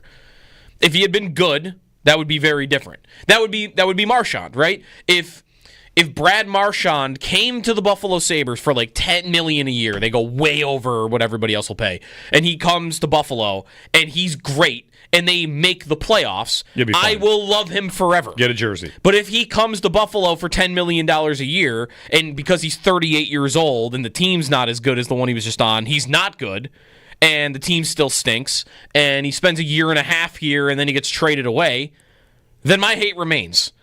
So it very much would depend, I think, on how it would end up going. How many games did Eric Stahl play for the Sabres? Too many. He played 46 games. 32. Well, 32. That was it, huh? That was it. During the break, Josh is telling us, by the way, good morning, Jeremy and Joe, and Josh and Owen's here as well, that these two are having a debate. Josh wants to make a purchase, and we're all going to decide how weird it is, what it says. So I don't know why, but I just kind of want to get a Sam Reinhart Florida Panthers jersey. And I feel like it's kind of crazy, but I liked Reinhart when he was here. Mm-hmm. I never got a Reinhart Sabres jersey, and I feel like that might be a little weird to do now, just because it's past tense. You might get one of those for cheap. Right, but I might also not because he had such a great performance. You can also get one like it's all the Reinhart jerseys might have just gone up in price. Not the Sabre ones, except that one that he autographed maybe and threw. Right. Do you like the Panthers uniforms though? I would say the Panthers jerseys are nice. I like the Panthers jerseys. Yeah, they're not bad. I like them. But really, what this is about, buying a jersey for a player is whether you like it or not. You're making a statement. To wear that jersey is to tell everybody else, I like this player on this team. That's right. So my question is, and I don't have a problem with it at all. Are you graduating to wearing the jersey to Sabres games? Because if you do that against Florida, or do you do that again? Right? If you wear that jersey against Florida, what does that say? It says you like the Panthers. People might mistake that. If you wear that jersey just to a Sabre game, are you making a statement like, you know what? Like, I'm here, but I'm mad about it. It could be perceived as that. If I wore it to a Sabres-Panthers game, everyone would think I was a Panthers fan. Okay. Unless they knew. If you wear it to the mall, what will people think? You're a Panthers fan? That's a good point. I think they'll think he's a Panthers fan that's just jumping on because they're the Stanley Cup winners, right? It's the guy that walked through the mall in 2008 wearing a Patriots jersey. Yeah, you run the risk of that a little bit. Especially when someone sees you from the front, because they don't know who's on the back. Right. They could maybe guess it's Reinhart, but it's just, no, hey, that guy's wearing a Panther jersey. At a Sabre game, that's definitely true, because if you're sitting in your seat, no one can see the Reinhart on the back. If they're looking up at you. Well, sure. I don't personally have a problem with you doing it all, and you shouldn't care what I think about this. It's just a matter of, what's the goal? I'm just also a big proponent of, if it's a nice jersey, I'm just going to wear it whenever. Yeah. I'll wear a jersey on Monday. I don't care. I have a Joe Pavelski Team USA jersey because I like Pavelski, but it's different because it's Team USA, right? Sure. If it was a Team Canada Reinhart jersey, that would be a little different too. That would also be a little different because I'm not Canadian. But I just like him as a player, and all this post cup stuff with all the party stuff is just adding on to it because he just seems like a fun guy. I appreciate all the logic that you guys are putting into this conversation, but in my head, I would just want to cry every time I put that jersey on. Yeah. It would be a constant reminder that he's not yours anymore. Oh, the guy that won 2 work. straight cups and won the Conn Smythe, I bought the jersey of him, but it's not when he played on my team. It's when he went somewhere else and did that. Right. It's is it in the closet next to the Eichel Vegas jersey and the O'Reilly Blues jersey and just have the whole collection, basically? I can't reconcile with that. I don't know if that's crazy, if I'm too emotionally unhinged in some way, but I would never be able to pull that jersey over my head and not see that Reinhart and be like, oh, it'd be cool if he was still here. It's definitely a move, though, that you don't see very often, right? I've never seen somebody walking around in Buffalo with like a Brian Campbell Blackhawks jersey. Right, or because they loved Brian Campbell here, and then they liked the jersey, and he went off and won somewhere. So what did they do? They bought a Chicago Campbell jersey. You were just tweeting about Max Affinagano Thrashers jerseys. That's different. That's different. That's different. Rules for thee, but not for me. That is different. Also, they do not exist, so they didn't end up coming to fruition they might anyway. come back. What if they come back? Yeah, well, they won't be wearing the same logo. Yeah. I mean, how many were there people in New England buying Tom Brady Buccaneers jerseys after he won the Super Bowl down there? That's a great question. New I think England they were. That's New England claimed that for their own. Exactly. Definitely. So I guess this is, there's two sides to this, but I just couldn't. I think the departure was knowing that he was still going to be. Brady won though. Reinhardt didn't win here. That's right. Like that's if, right. If Josh Allen wins the Super Bowl for the Bills and then he goes off and plays on his final season for the Seahawks, then people will buy Josh Allen Seahawks jerseys. Exactly. That's what I think the major difference is it was the split with Reinhardt was sad. It wasn't as dramatic as Eichel, but it was sad and everybody hated it. How many jerseys of players do you guys have where it's not a team that you really like? You just like that player. Do you have any? I have a LeBron jersey. I've got a bunch of hand-me-down jerseys from my dad that are like I got a Chelios jersey. Yeah. I've got some wild. But like you went out and you seeked that jersey out. Nothing to do with the crest I on the like front. this it's player because of the player. When I was a kid, I had a Troy Polamalu jersey. I had no affinity for the Steelers at all, but I loved Troy Polamalu, so I got a Troy Polamalu jersey. But that's like when I'm 10 years old. Since then like hockey, I've never really had that feeling about. I've never had that. Anybody it's because it's about the crest on the front, not the name on the back. There it is. That's what they say. I think we're proving it true. I think basketball and football are easier for that. Baseball too. Baseball jerseys are just T-shirts. But no, I mean, well, but I mean for like the individual, liking the individual more than maybe you like a specific team. Yeah. Well, yeah, but like think about like Derek Jeter. Like everybody liked Derek Jeter. No, they didn't. I mean, we had a hate you during COVID. Everyone respected Derek Jeter. On the afternoon show. We had a I hate your stupid face draft with Chopin Bulldog, and number 1 overall in that draft was Derek Jeter. That's a bad pick. It was number 1 overall. Yeah, that's a bad pick. Nobody disagreed with it. It sounds like we need to redraft. I think your dad is the one who picked him. I'm sure Bulldog he picked was. him. Derek Jeter, first overall. That 100% makes sense. Derek Jeter. No, terrible. 803-0550. Who would the hockey player be? That you would buy because Brad you Marchand. That you just hate his face, or that you would dread No. the jersey. The jersey, you like the player so much you do not care what the logo on the front is. But I love McDavid. Nathan McKinnon. McKinnon. Yeah, I would have done Price when I was younger. Yeah. Price was my favorite guy in the league. Okay, but I never did. I never have had a jersey of another team. Jerseys also got so expensive that this is you're taking out a loan to get some of these things. They're pretty pricey these days. Mm-hmm. All right, 803-0550. NHL offseason upon us, and the draft is a week from today. The decentralized draft. Got some calls coming in on jerseys, so give us a ring. Reinhardt, he's living his best life. That's the definition of living his best life. There it is. Yeah. He's back-to-back cup champs, scoring all the time. It's a different version, though, of like living his best life than Ovechkin. It really is. Yep. You can give us a ring. We got some open phone lines. We have some people we want to talk about the jersey conversation. Good jersey talk. Anytime you want it. Here on WGR.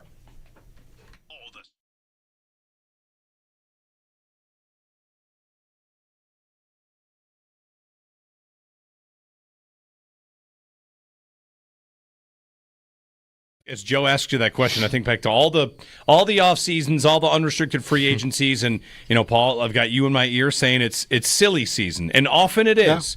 Yeah, but that said, do you think like the Sabres are in a spot where they have to get a little bit silly here? Because as Joe just mentioned, they've only given out 6 contracts that are multi-year contracts in free agency. 5 of them 2-year deals. Connor Clifton a 3-year deal. Part of what is actually hurting them is budget deals in free agency not really ever producing much. And I wonder if there's a realization, if it's Jarmo Kekalainen, if it's Kevin Adams together, that, you know what, we're going to have to spend, and we have to tell the owner, might have to overspend if we're going to get somebody that even can make a difference, can make a blip on this roster.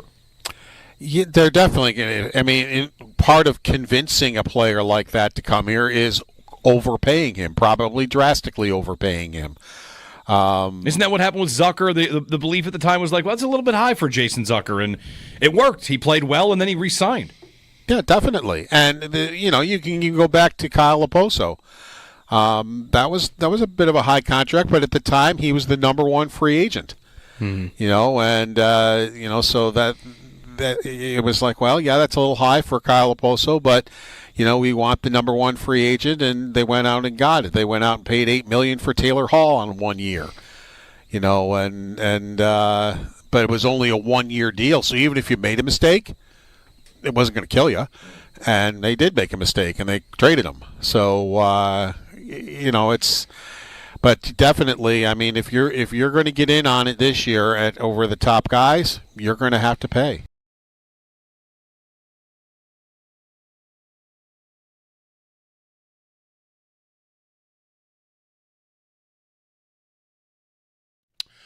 Connor McDavid. Everybody may be freaking out he might leave because that sounded like a guy that's going to leave. He sounded like a guy that's going to leave. I think there are things he could have said yesterday that could have squashed that as a story and a debate maybe for the next couple of months, and I think he did the opposite yesterday. Maybe doesn't know if he's going to leave, but maybe is very, very open to or thinking about his next step. Yeah. As opposed to just like, oh, yeah, we're going to get that done. Like, I don't want to go anywhere else. I want to be here. I want to retire here. He did not say it was, if I believe that this is the best place to win. Like, if I believe this is the best place to, like, that is not sounding like somebody who is very confident that it is the best place for you to win. And that there isn't somewhere else that you could find that would give you a better shot. I know they were just in the finals. But, I mean, he's in no rush, right? Like, I don't know. Sounded to me like he's very open to taking this into the final year of his contract, at the very least. Yep. Which I'm excited about. I mean, that is immediately the biggest story in the league. Mm-hmm. Him potentially going to a new team immediately is the biggest story in the league. You wonder how Draisaitl would feel about that. He just re-signed. I know. And, I mean, is McDavid going to go where? Toronto? Join Matthews? Is he going to go to Dallas? How about Vegas if Eichel goes to Boston? Vegas is an idea. The thing I think of is there's always... I think Tampa makes sense. There's always the wild card team, and that's Gaudreau picking the Blue Jackets. What? Yeah. Why? It was a shock. You mean, like, would he be okay?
All right, 803-0550, our phone number. Paul in Akron is calling in on the jersey talk.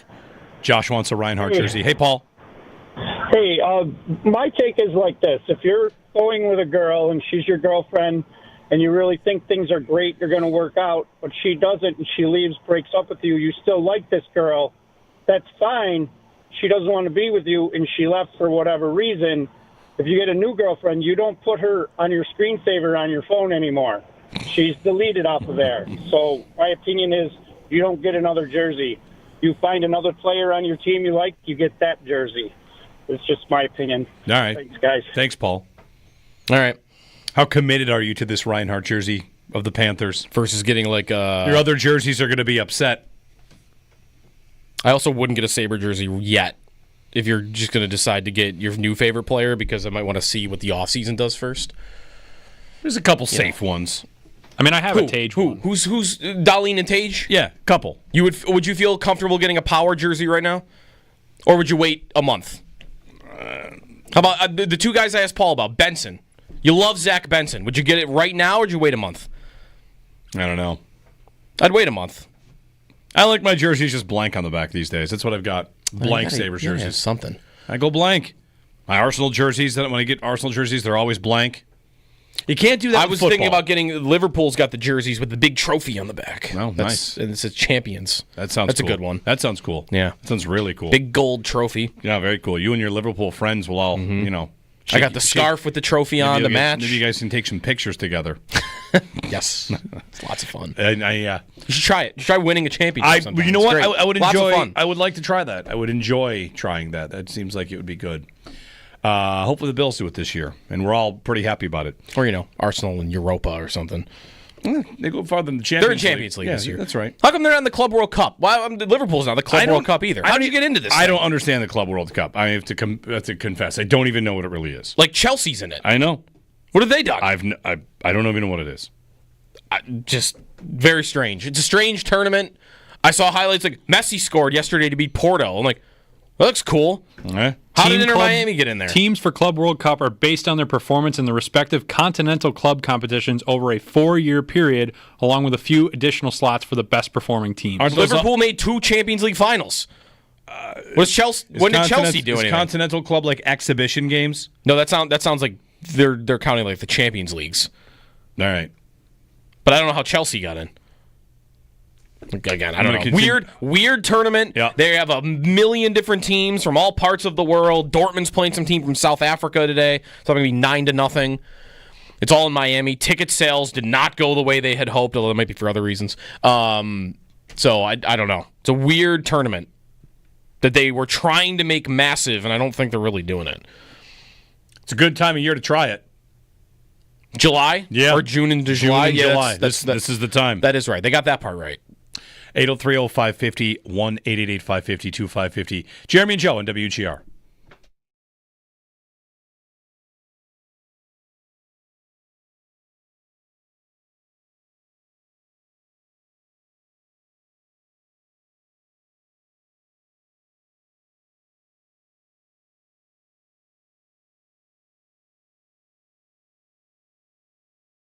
Coming here? The guy that Dallas just traded to Seattle? Sure. Because if the answer is yes, then, okay, I can basically for nothing have a 6'5" guy who scores 20 goals. Like, Jeremy White here. Sure, I'll for take Ziebart that. to tell you all about there things is that one Ziebart problem, can do though. for you. I don't know if you have trade protection or what. Because protect it from that's rust, where from corrosion, from your own messy I kind of feel like I have to not care right now. I just have to make the playoffs, and then everybody will be good. Tonneau cover from Ziebart did great work. If I'm the Sabres, I can't live in guys who want to be here world anymore. I've got to not care about it. Is Josh Norris happy that he's in Buffalo right now? Like getting into that dude has to be every day waking up am I really a Buffalo Sabre right now? He's watching Reinhart lift the Stanley Cup and his teammates go to the playoffs. He didn't have any trade protection. He just got dealt to the Sabres, and he's under contract till 2032. Yeah, he was in Ottawa. He was in Ottawa, right?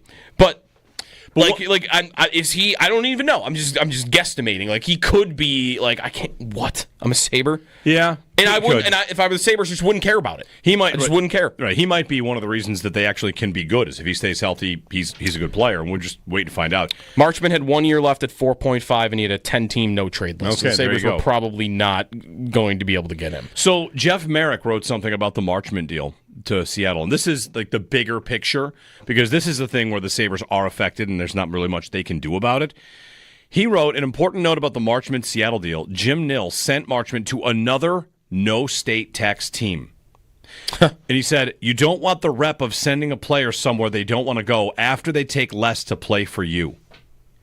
So, hold on there. The league might think there's not a problem with the state tax imbalance. I'm inclined to think, whatever, it's fine. But here's Jeff Merrick saying that the player initially signed to play for less. Right. Because it was in Dallas. Right. With a wink, wink, nudge, nudge to, I won't trade you someplace where you get hit for that.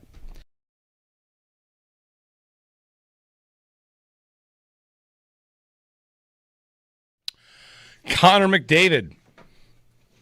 Everybody may be freaking out he might leave because that sounded like a guy that's going to leave. He sounded like a guy that's going to leave. I think there are things he could have said yesterday that could have squashed that as a story and a debate maybe for the next couple of months, and I think he did the opposite yesterday. Maybe doesn't know if he's going to leave, but maybe is very, very open to or thinking about his next step. Yeah. As opposed to just like, oh, yeah, we're going to get that done. Like, I don't want to go anywhere else. I want to be here. I want to retire here. He did not say it was, if I believe that this is the best place to win. Like, if I believe this is the best place, that is not sounding like somebody who is very confident that it is the best place for you to win. And that there isn't somewhere else that you could find that would give you a better shot. I know they were just in the finals. But, I mean, he's in no rush, right? Like, I don't know. Sounded to me like he's very open to taking this into the final year of his contract, at the very least. Yep. Which I'm excited about. I mean, that is immediately the biggest story in the league. Mm-hmm. Him potentially going to a new team immediately is the biggest story in the league. You wonder how Draisaitl would feel about that. He just re-signed. I know. And, I mean, is McDavid going to go where? Toronto? Join Matthews? Is he going to go to Dallas? How about Vegas if Eichel goes to Boston? Vegas is an idea. The thing I think of is there's always... I think Tampa makes sense. There's always the wild card team, and that's Gaudreau picking the Blue Jackets. What? Yeah. Why? It was a shock.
Game 6 of the NBA Finals, Indiana blowing out the Thunder to keep the series alive and force a Game 7. They end up winning by 17. They did lead by 30 at one point.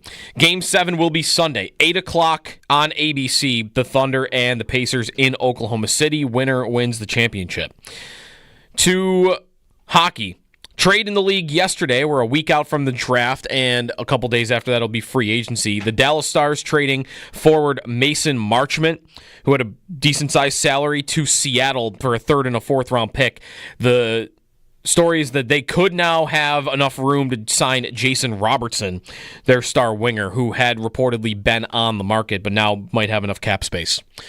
To football. The Chiefs yesterday, doing some minicamp. Andy Reid said that first-round offensive tackle Josh Simmons, will be a full participant when training camp begins. He had come into the league with knee injuries, but sounds like he is on pace to be ready. Shadur Sanders cited for going 101 miles per hour earlier in the week. Yesterday was reported that he also failed to appear in court for another speeding ticket that was less than 2 weeks prior. And linebacker C.J. Mosley is retiring from the NFL after a 10-year career.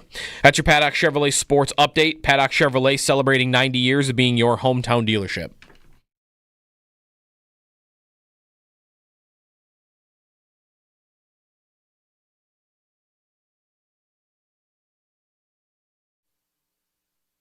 My name's James Higgins. I was born the same month PlayStation 3 came out. I am Porter Martone, and I was born 1 month before the Nintendo Wii came out. My name is Matthew Schaefer, and I was born 2 months after the first Transformers came out. My name is Michael Misa. I was born 3 months before Spider-Man 3 came out. My name is Jake O'Brien, and I was born the same month the final episode of The Sopranos came out. My name is Caleb Denoy, and I was born 1 month before Shrek 3 came out. My name is Jackson Smith, and I was born 2 months before the last Harry Potter novel came out. You know, wow. None of those dates really mean much to me, though. That's the thing. I think the only one that hit me the most was Shrek 3. Okay, so what year is that? I don't know. I just know Shrek 1 was like when I was a kid. These guys were born in 2006, 2007. 2007. All those guys were born in 2007. Born in 2007. The way to drive it home for me is, my name's so-and-so, and I was born the day that Breer and Drury left. Right. Right? Or, hold on, let me do right, like Matthew Schaefer was born September 5th of 2007. So he was born after Breer and Drury left. Well, the way I want to do that is, hi, my name is Matthew Schaefer, and I was born 4 days before the Kevin Everett game. Oh. Right? Wow. Like, there you go. I'm much more likely to be able to slot my years and how far away that was. Sure. That the Bills lose that game 15-14 on a late field goal. That's the Kevin Everett game, right? September 9th. That is Jason Elam sprinting onto the field with like 5 seconds left and kicking a field goal. That does feel a long time ago. It's 18 years. Yeah, it does. So I know they're that young. Feels like a long time ago. And I know that I'm old, but older. But, you know, you tell me you're born when the Nintendo Wii came out. Like, well, I don't know what that was. When that was. I mean, you didn't have gaming systems, though. Like, what was your first one? I had them all the way up. I had my first one is Nintendo. I had gaming systems all the way up. How far back is like... Okay, so the Nintendo ones. The Nintendo. What about PlayStation? I never had an Atari. Yeah, I went from Nintendo to PlayStation, sure. So I had a PlayStation 3, but I wouldn't just associate like the year it came out. Yeah. I don't really know. And movies isn't working for that either? Spider-Man 3. There's Tobey Maguire. Spider-Man 3. Of all the movies to pick, picking one where there are 1,000 different versions of the movie is tough. Well, that's where you get if you get the 3 in there, I think is what really makes it hit. It's not just Shrek; it's the third Shrek. Okay, still doesn't do it for me. If you had said instead, my name is so and so, and I was born the year that, like, what's the best picture in 2007? That's what I want to know. The year that the Patriots went undefeated. Sure. Yeah. Is that better? I guess. 2007. Doesn't that seem like longer? That seems longer ago to me, though, than any of these other cultural references. I think. Maybe. Kevin Everett game feels like a lifetime ago. PlayStation 3 doesn't, for some reason. Right. It's only 2 gaming systems ago for me. So, depends. Like Sopranos feels long ago. That does feel long ago. Another movie that came out the same year as Spider-Man 3 is the movie 300.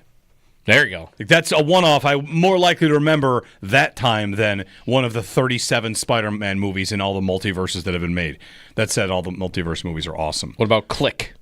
No idea. No? What's Click? Okay. The Adam Sandler movie Never with the mind. remote? Am I supposed to remember what year that came out in 2007? Yeah. No, we're good. I did not see it. We don't need to go into a Click history here. Hey, good morning. It's Jeremy and Joe. Happy Friday. Hanging out, talking, kind of some Sabres offseason. You want to throw a call our way, we're happy to take it. The McDavid sweepstakes are about to get interesting, right? He was as non-committal as you could be about Edmonton, which doesn't mean he's eyeing the door. He just is not committing. He's not committing to the future yet. He's got 1 year left on his deal. Yep. Anytime you go into a contract year, it's the same as the Tuck situation with obviously different players, different organizations, but the same contract. Like, we're not going to trade you. We need you here this year. We'd love to keep you. And if you ultimately leave, okay. I do not think this is, for either player, a scenario where the team should say, well, got to get what you can. I wouldn't do that with Tuck. I wouldn't even consider it. There's, to me, no reason to rush the timeline on Tuck. If the Sabres want to re-sign him, that's fine. To that point about re-signing Tuck. So, am I off base on this about age of players? It feels like this drought is how long? 14 years? Mm-hmm. It feels like for a good long chunk of it, we have been talking about young players and the youth. This player doesn't fit their timeline, right? Oh, I don't know if I want to trade for Jacob Chikrin. He's 27. Okay, I guess. Mm-hmm. For a while, it feels like, and maybe we were doing it, maybe the Sabres were doing it, maybe chatter around the Sabres was this, that, too old. You don't want old guys. And I think in the NHL, that's not a thing anymore. Matt Duchene signed an extension yesterday for 4 years. Yeah. Do you know how old Matt Duchene is? Is he like 33? 34. 34. Yeah. Joe Pavelski played until he's 80. A lot of these veterans play for a long time. And is it a coincidence that the Sabres sign a guy, Jason Zucker, 32, last year? And I go, that's kind of old. And he was good. And they signed him to a 2-year extension? Mm-hmm. Do I really have to think that Alex Tuck is going to be too old when I sign him to a 7-year deal? I kind of don't think I do. I see tons of NHL veterans. It's not like the NFL where guys drop off a cliff. Yeah. Think of how fast you go from the peak to too old. Sorry, you're done. That can be Dalvin Cook. That can be Diggs. That can be a lot of guys. Boom, it's over for you. In the NHL, I see lots of guys playing into their mid to late 30s. That's right. There are also examples on the other side. That's right, but I don't want to treat Chris Kreider is a guy who, but he could be a little bit of your point, too, where up until age 33, really good. 33. And it was just this last season where finally it's like, okay, the wheels look like they're starting to fall off. How old is Brad Marchand? 37. 37. Yeah. This is not a sport that if you are good and you can stay healthy, the young guys come in and they don't just blow the doors off these old guys anymore. I think that there's a big part of it, though, that is... I think a lot of these guys that most of them that have lasted long into their careers have a certain trait in common, and it's their skating. Because I think the slow guys, think of Matt Molson at the end with the Sabres, right? Right. Or think of Skinner right now, like as he kind of ages. I feel TJ Oshie was this a little bit for Washington. They signed him to a long-term deal. He didn't make it to the end of that. I think if you're a great skater, you have a longer shelf life. And that's Marchand. That is, Kreider even until this year, really fast skater. Tuck is one of the fastest skaters in the league. Like he's got that trait. That's where I look at him and say, okay, sure, when he's 35, maybe 36, it might fall off, but I don't know if I want to assume that with him. Because you're right, Corey Perry was just on the first line of a team that was in Game 6 of the Stanley Cup Final, and he's 40. That might say a little about the Oilers, too. They're missing Zach Hyman. They're missing Zach Hyman, but their depth was such that one injury got him to their first line. But how old is Zach Hyman? I don't know how old Zach Hyman is. 20, 33. 33?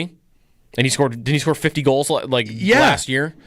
But do you remember the same way that I do? It is not automatic. Like, it's not running backs in the NFL where there's like 3 guys that past 30 can still produce. Like, there are a number of examples in the NHL. And do you remember it the same way as I do? I mean, the Sabres have been I don't know where I could do this. Ask Google, ask AI, how many times the Sabres have been one of the 3 youngest teams in hockey in the last 10 years? Is it every single year? I mean, I can look by year. They've been at least bottom 5. It's almost like they're allergic to veterans, and they finally started to add some. Granato convinced them to get like a Greenway. How'd that go? It's gone pretty well. He plays his role well. Zucker, that's gone pretty well. The idea of adding veterans in the room where they can make a difference and I don't know, make the team a little bit more of I'm not trying to insult the guys on the team that are adults, but an adult team, a men's team. It's been this promise of a kids team that's kind of grow into something, and they never really supplemented it with. They acted like they were allergic to guys that were 28. And I'm watching guys that are 34 get extensions from great teams. So part of my adjustment is, open it up to guys on the back end that can contribute for you. And I guess that's Eric Stahl to a point, too. But that's the very end for him. No, I know, and I'm looking back in that season. Where did the Sabres rank 25th that year in age from oldest to youngest? Yeah. So, and they're doing it with goalie. They're doing it with Craig Anderson. They're doing it with I don't know. You got to go back to 2019 to find the last time the Sabres were outside the top 10 in the youngest teams in the league. 2019, and they were barely. They were the 20th oldest team. So when's the last time they've ranked inside the top 20? A top half team in terms of age. Top half? Yeah. I mean, it might be the whole drought. Honestly. Yeah. They have always been young. And that's where, like, any trade this season that sounds like, picks and prospects, like just I'm at a no thanks.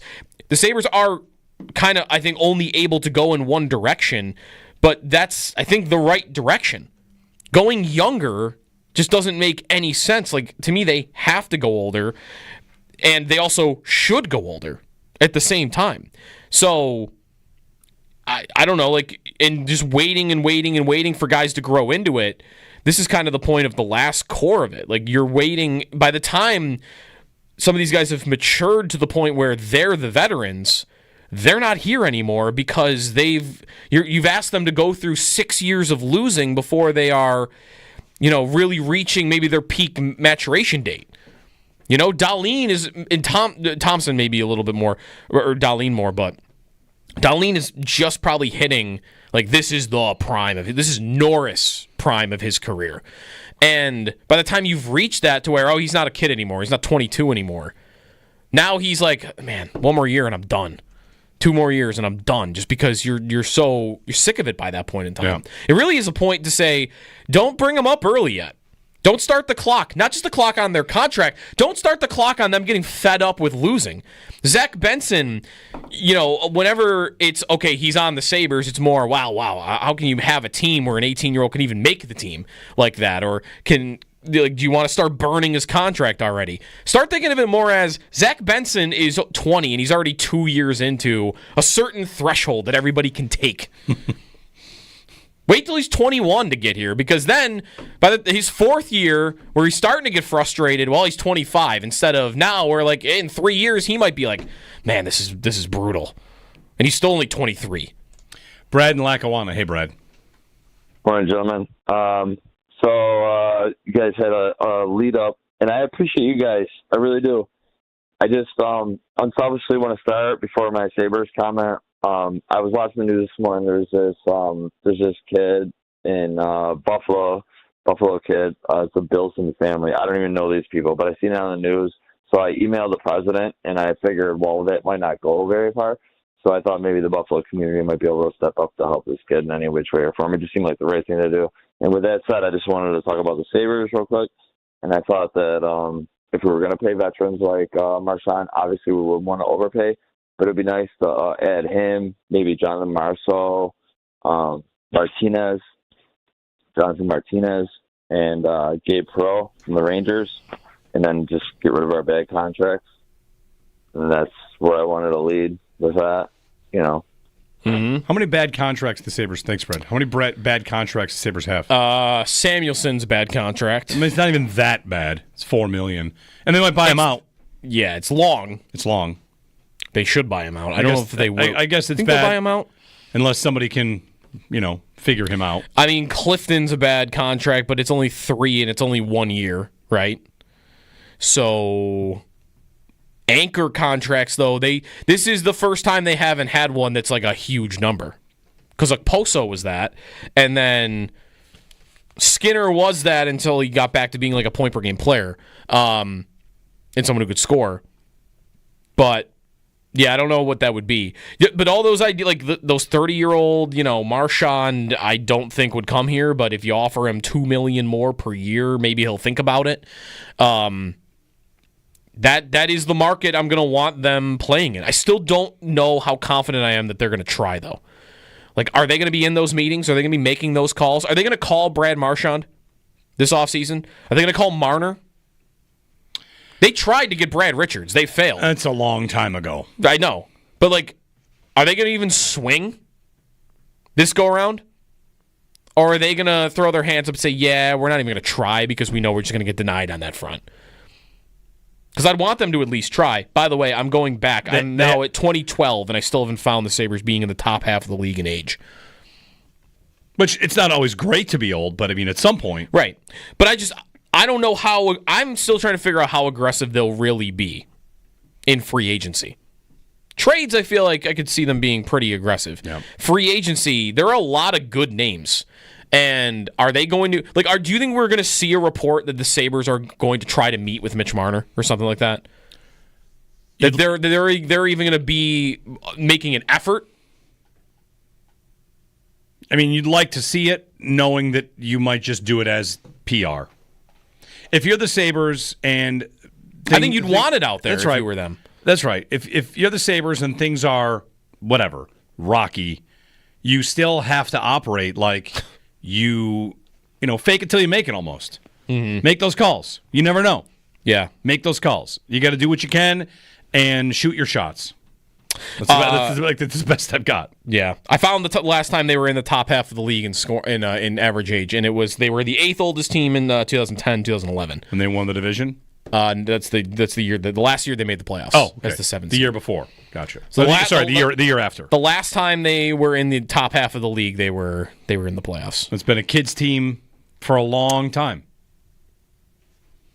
And listen, they could go at a couple of free agents, veterans, trade for a couple guys. They're not going to be that this year. Don't you think going into the year, they're still so young to this point? Don't you think that? Lindy obviously would have value for this. Don't you think that Stahl and Yarmo are going to be leading that charge?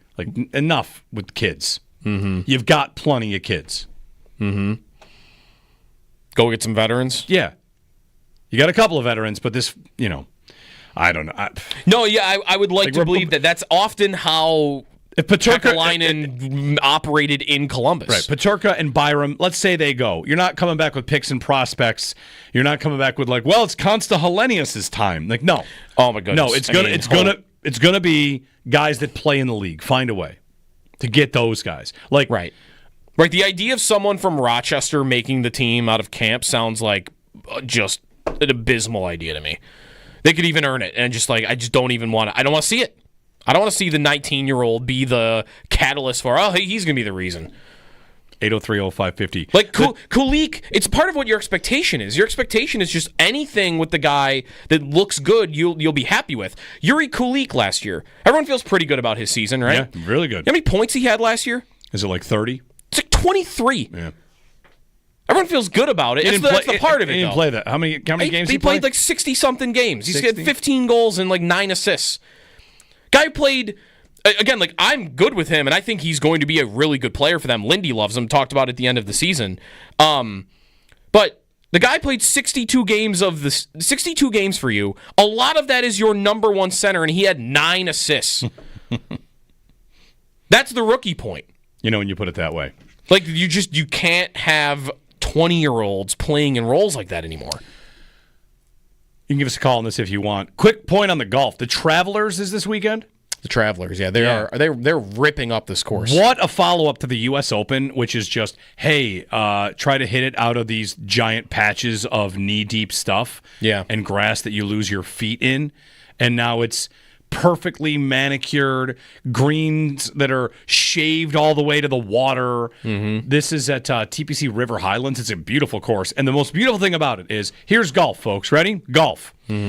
U.S. Open champ J.J. Spawn. Yeah. Only player under par at Oakmont. Look at this guy.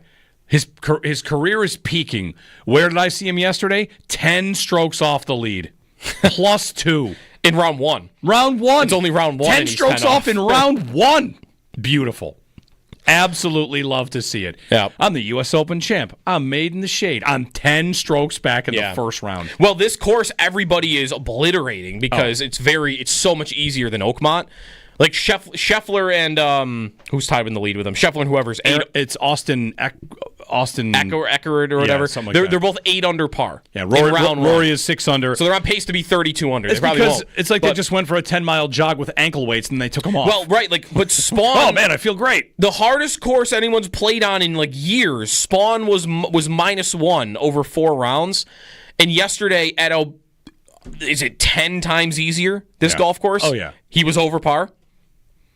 He had a worse score at this course that everybody is like, it's so easy. It's a joke. And he was under par at Oakmont. Yeah, that's wild. Spieth withdrew. He's hurt. You see, he took a swing and he was clearly in pain. Yeah. Was the swing like throwing a club at the ground? No, it's just teed off and so he's hurt. Do you know who's going through it this year? You would bet him earlier in the year, right? Shane Lowry. Oh, man, I saw him yesterday. He tried to chip up on the green twice and had it roll back on him. Yes, I was stunned he didn't throw his club because he's been a hothead lately, and I did see that. That was a one-of-us moment. He's 10 yards off the green, and it's a little hill. Yeah. He put it on the hill, rolled back to his feet, then had a second shot at it, did the exact same thing, rolled right back to his feet. This is an elevated event. This is a great tournament, this one. You know, they've got the floating umbrella in the water. You gotta love a golf tournament where there's water and they can go ahead and throw either a logo or a car. It's put a Jeep out there in the pond. That's I need that at my golf tournament. I'd like that at a British Open. Give me a FedEx logo. And they don't really have ponds at the British. No, you need a good sponsor with a good logo. The umbrella works. Pretty solid. I don't need a giant. What are you trying to do? You put a giant FedEx logo in the water, if they do that for the FedEx Championship, there's giant FedEx. It's not the same. I just like the floating logo. That's what I'm trying to say. Give me the floating, the moored logo. If there was a Geico event of some sort, put a giant Godzilla sign, like the lizard from the commercials, in the lake. Seems like a good idea to me. 803-0550, 1-888-550-2550. Jeremy and Joe, you can give us a ring if you'd like. Hanging out, talking some Sabres offseason, among other things. The NFL Top 100, we're getting closer to that. And I saw another Top 100 to bring up. You got something? ESPN came out with their quarter century team in the NFL. Okay. And there's a former Bill on there. I bet I know who it is. I'm going to say I know who it is. Okay. We'll get that next.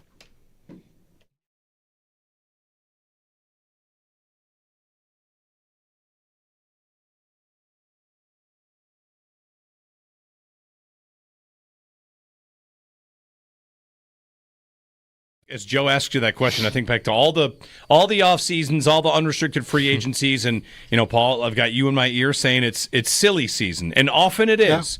Yeah, but that said, do you think the Sabres are in a spot where they have to get a little bit silly here? Because as Joe just mentioned, they've only given out 6 contracts that are multi-year contracts in free agency. 5 of them 2-year deals. Connor Clifton a 3-year deal.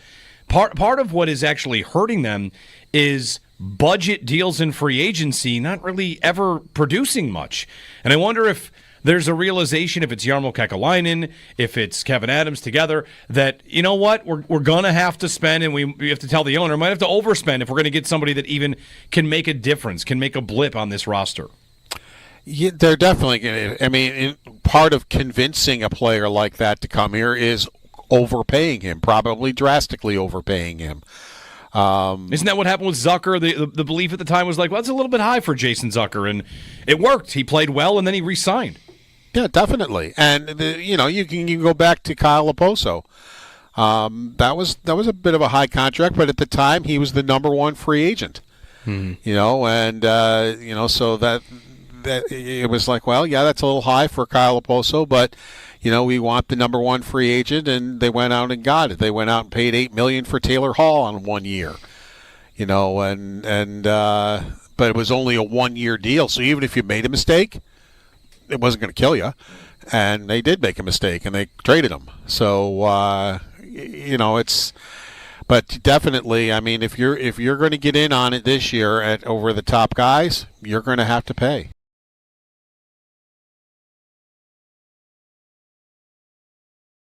You mean like would he be okay coming here? The guy that Dallas just traded to Seattle? Sure. Because if the answer is yes, then okay, I can basically for nothing have a 6'5" guy who scores 20 goals. Sure, I'll take that.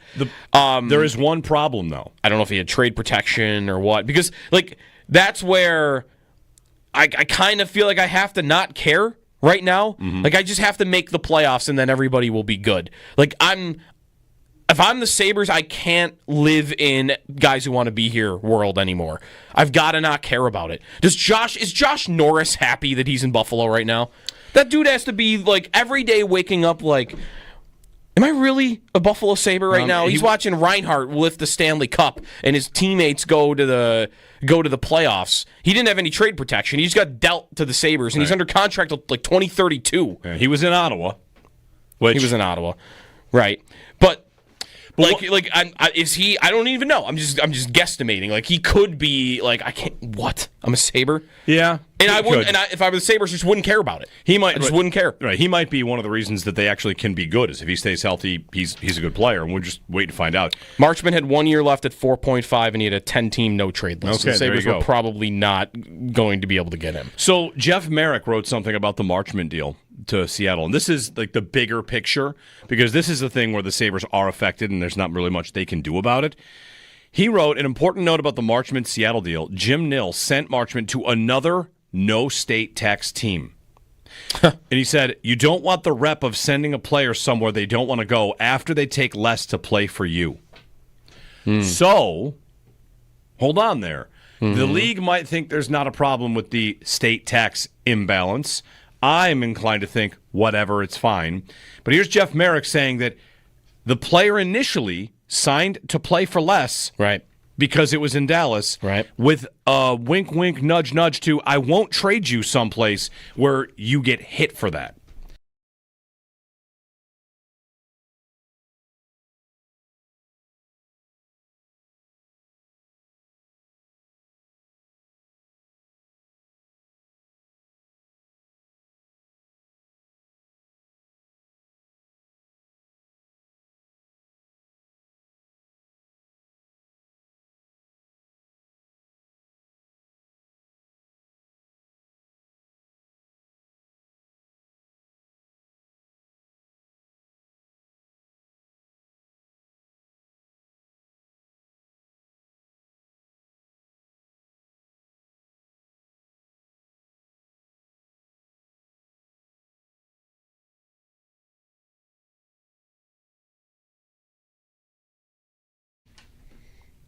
NBA Finals is going to a Game 7. The Pacers blow out the Thunder last night in Indiana. Game 7 will be in Oklahoma City Sunday night, 8 o'clock. Winner gets the championship. To football, the Chiefs at minicamp yesterday said that Josh Simmons, their first-round offensive tackle who's had knee injuries coming into the league, is going to be ready by training camp. So he's being penciled in by a lot as the starter right now. Health pertaining, but looks like he's good to go. Hockey, we're 1 week away from the NHL draft. Mason Marchment, veteran winger of the Dallas Stars, traded to Seattle yesterday for a couple of mid-round picks. That's $4.5 million off their cap. So Dallas appears now to have the room to spend on Jason Robertson, their star winger who had been the subject of trade rumors over the last couple of weeks. Those are your Paddock Chevrolet sports headlines. Paddock Chevrolet celebrating 90 years of being your hometown dealership.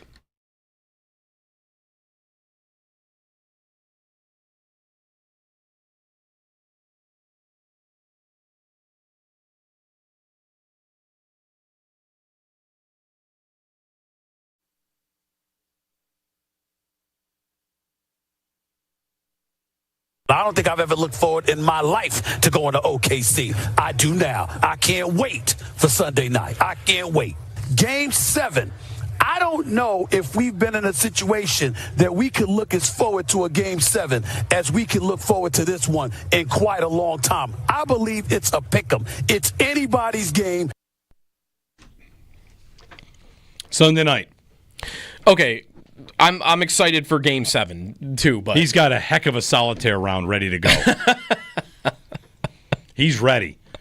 I got it to iPad this time instead of the phone. iPad. I'm going to rock this solitaire game. It is easily... Well, there haven't been many. Since I've been watching basketball, it's definitely last among NBA Finals Game 7s for me, though. Definitely. Oh, Warriors. So there've only really been 3, though. Like in the last 20 years, there have only been... I guess there have been 4. There have been 4 Game 7s in the last 20 years. Warriors, Cavs. Yep, 2016. Lakers, Celtics. 2010. Yep, I remember watching that. Yep. That was good. It was very low scoring. It was like 70... I was going to say 81 won the game, maybe? 81 to like 76 or something. It was not a good game. No. There wasn't a lot of offense. And then you're missing one in between and then one before. Did the Heat go to a Game 7? Yep. Heat Mavericks? No. Heat Spurs. Heat Spurs. Ray Allen's big shot to tie it, that was Game 6. Yeah. So then they went to Game 7. I don't think that game was close. And then 2005 is the other one. Spurs and Pistons. Gotcha. I don't remember that one. And then you got to go back to 94 for the Rockets and the Knicks. That I remember. Was that in New York? No, Houston. Okay. Because they used to do the 2-3-2 format, and now they do 2-2-1-1-1. Okay. 2-3-2. Is Game 7 when the OJ chase happens, or is that a different game of the series? That's Game 5. That's Game 5? Yep. Okay. That's Game 5. That series, you know what? All right, you want to do something random here on a Friday? This is like, why not? Let's remember some stuff. Look up Game 6, Knicks Rockets, John Starks shooting percentage from 3. Okay. I want to say he went like 1 of 13 or something nuts. Okay. He had... The final score was 86 to 84. Okay, so the Rockets won by 2? Because the Rockets won by 2. The Knicks were up 3-2 in the series. Okay. And lost Game 6 by 2. And I think Starks missed, in either Game 6 or Game 7, he missed 1,000,000 shots. Starks went... Ooh, my problem is I'm in the series right now. Game 4? Game 6 or 7. There it is, Game 6. Game 6. Because right. I'm in high school, my best friend likes the Knicks, and I don't, and I remember ruthlessly mocking him because of John Stark's shooting performances in one of those games. It wasn't 6, because he went 5 of 9. Okay, check Game 7. Let's see. Did they have a shot to win the title at the end of that game? Game 6? That I don't remember. They're down 2. Did they have like a 3 to win it? I think that would be more remembered, right? When I know it. If there was like a missed shot to win the title. Although Ewing had a missed shot, didn't he, somewhere? I don't remember if that was the finals, though, or not. Okay, here you go. Game 7. Olajuwon blocked the last-second three-point attempt from Starks. Okay, at the end of Game 6? Yep. Okay, so what you were looking for is Game 7. Game 7. What did he do? They lost by 6.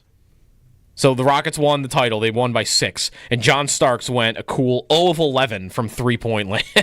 There you go. 0 of 11. Curry didn't... No, Curry didn't do that. When the Cavs beat the Warriors in one of those games along the way, it might have been whatever. I think it's Game 7. The very famous one with LeBron and the block. Oh, the end of that game? The Warriors went 0 for 11 in the fourth quarter from 3. Yeah. 0 for 11 in the fourth to allow Cleveland to stay in it. And I don't think they hit a single basket after the 4-minute mark. Yeah. Like it was, and that was true of both teams. That was stressful and it was high drama, and I remember loving it, but nobody scored for like the last, like nobody wanted it. LeBron missed a few shots, Kyrie was missing shots, Clay was missing shots, Steph was missing shots, and then finally one of them hit one. But like Kyrie hit a big one. And one of them was the LeBron block. That was going to be one of the Warriors baskets with less than 2 minutes left. But go watch the last 4 minutes of that game on YouTube, and it's 3 minutes of nobody can do anything. Well, that's how you get a final score in the 80s, right? Right. Final score of that game was 93 to 89. Yeah. 93 to 89. 803-0550. Would your tease go on the break? So the ESPN that's right. released their all-quarter century team. So 2000 53-man roster plus coaches. to 2025. Yep. So 53-man roster and then coaches also. And there's a former Bill. There's one former Bill on this list. So who is it, and who should be on this list as a former Bill? I think you could argue for a couple.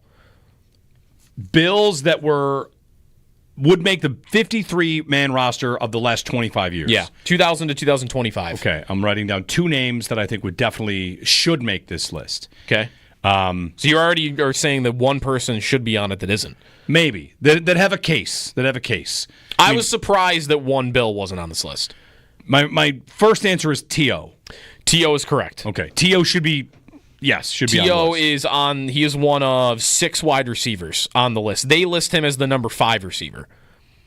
Behind Julio Jones, Calvin Johnson, and Randy Moss. So I guess he's the number 4. Pretty good. Yeah. And then Marvin Harrison and Justin Jefferson are the other 2 receivers. Everybody eats on that team, by the way. They all get the ball. Yes. Matchup dependent. Uh-huh. The other name I thought right away would have been Mario. Oh, okay. Mario's great. Right. He's not going to the Hall of Fame, but he's drafted right at the beginning of that era, and he had a bunch of sacks. First overall. He was great. First team All-Pro for the Bills. But, although, wasn't he not as dominant before his couple of big Bills seasons as maybe he was supposed to be? Number 1 pick is hard to live up to, but he was right. Very good in Houston.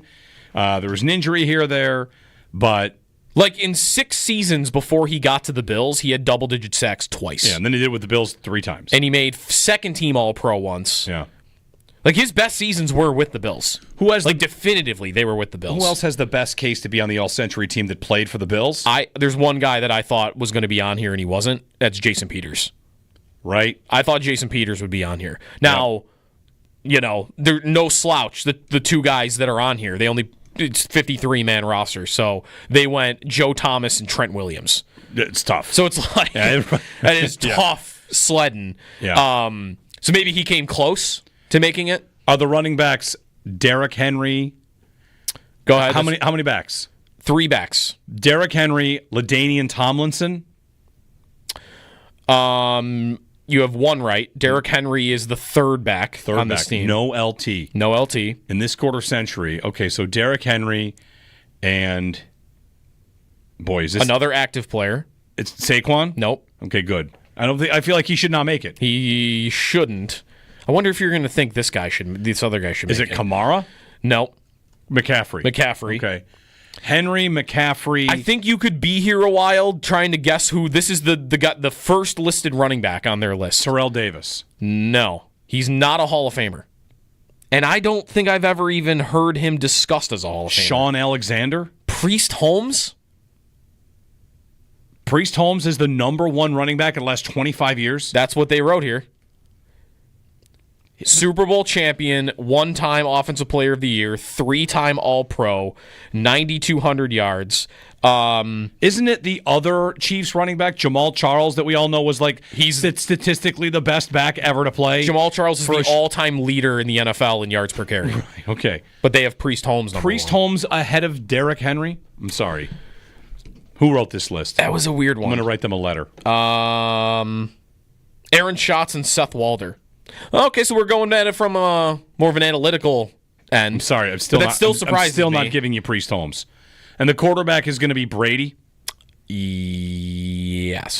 Brady and there's 3 quarterbacks. That's the easy one. Brady, Rodgers, Mahomes? No, Brady, Manning, Mahomes. Okay. Peyton Manning, obviously, if that needed to be said. Not Arch? No. Is there any other Bill that should have come close? Von Miller? Yeah, Von Miller. Okay. But there's a case there. Terrence McGee as kick returner, I think, should have been. But Devin Hester is tough to beat. Yeah, Von. The edge rushers, you tell me, who should Von have made it over? DeMarcus Ware, Jared Allen, Myles Garrett, and Julius Peppers? That's no TJ Watt. That's no, Michael Strahan on this list. So, I don't know. That'd be pretty tough, I think, for him to make that. And otherwise, that's Ed Reed, former Bills assistant coach. There you go. There's another one. You want to guess who the coaches are? Head coach, offensive coordinator, and defensive coordinator. Okay, head coach is Belichick. Yep. Offensive coordinator is It's going to be a guy that is a head coach, right?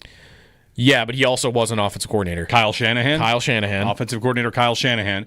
And defensive coordinator, I'm going to get this. The best. I think you could get it. I'm not favoring Jeremy to get it. I'm going to put him like plus 150, plus 200. This guy's been a head coach also? Yeah. Defensive coordinator, also a head coach. Who is Dick LeBeau. It's not Dick LeBeau. It's not Dick LeBeau. I had two other names that I was thinking right away. It's going to be defensive coordinator who's thought to be like one of the best defensive minds in football the last 25 years, basically. Yeah. It's not going to be Marvin Lewis. And I guess this could be a hint, but I think he's coached basically the whole 25 years. Although I'm checking to see if he's still in the league. Is it Vic Fangio? It's not Vic Fangio.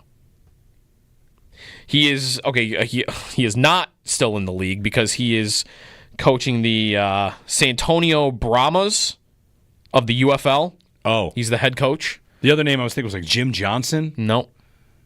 San Antonio. Boy. Bills fans could be shouting this at you right now. Really?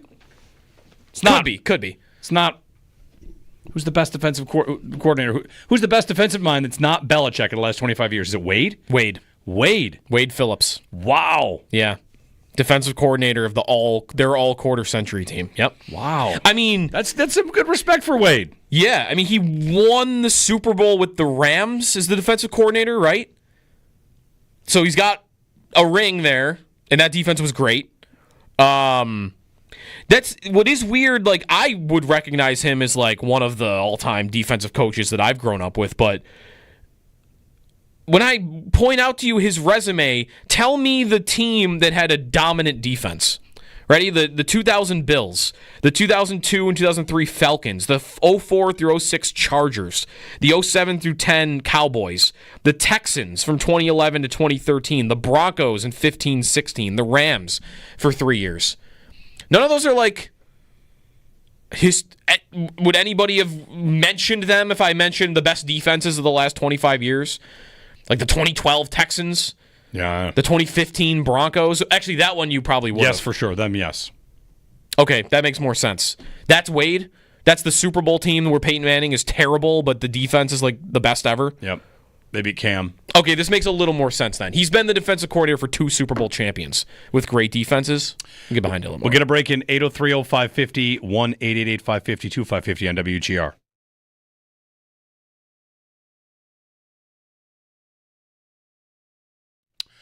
Connor McDavid. Everybody maybe freaking out he might leave because that sounded like a guy that's going to leave.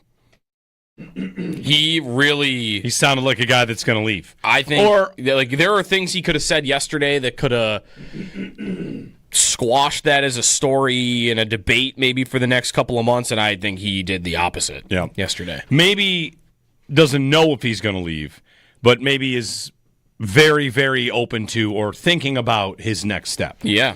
As opposed to just like, oh, yeah, we're going to get that done. Like, I don't want to go anywhere else. I want to be here. I want to retire here. He did not say it was, if I believe that this is the best place to win. Like, if I believe this is the best place to, like, that is not sounding like somebody who is very confident that it is the best place for you to win.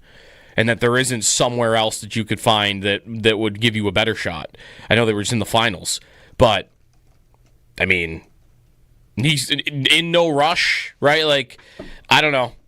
Sounded to me like he's very open to taking this into the final year of his contract, at the very least. Yep. Which I'm excited about. I mean, that is immediately the biggest story in the league. Mm-hmm. Him potentially going to a new team immediately is the biggest story in the league. You wonder how Draisaitl would feel about that. He just re-signed. I know. And, I mean, is McDavid going to go where? Toronto? Join Matthews? Is he going to go to Dallas? How about Vegas if Eichel goes to Boston? Vegas is an idea. The thing I think of is there's always... I think Tampa makes sense. There's always the wild card team, and that's Gaudreau picking the Blue Jackets. What? Yeah. Why? It was a shock.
As Joe asked you that question, I think back to all the off seasons, all the unrestricted free agencies, and Paul, I've got you in my ear saying it's silly season, and often it is.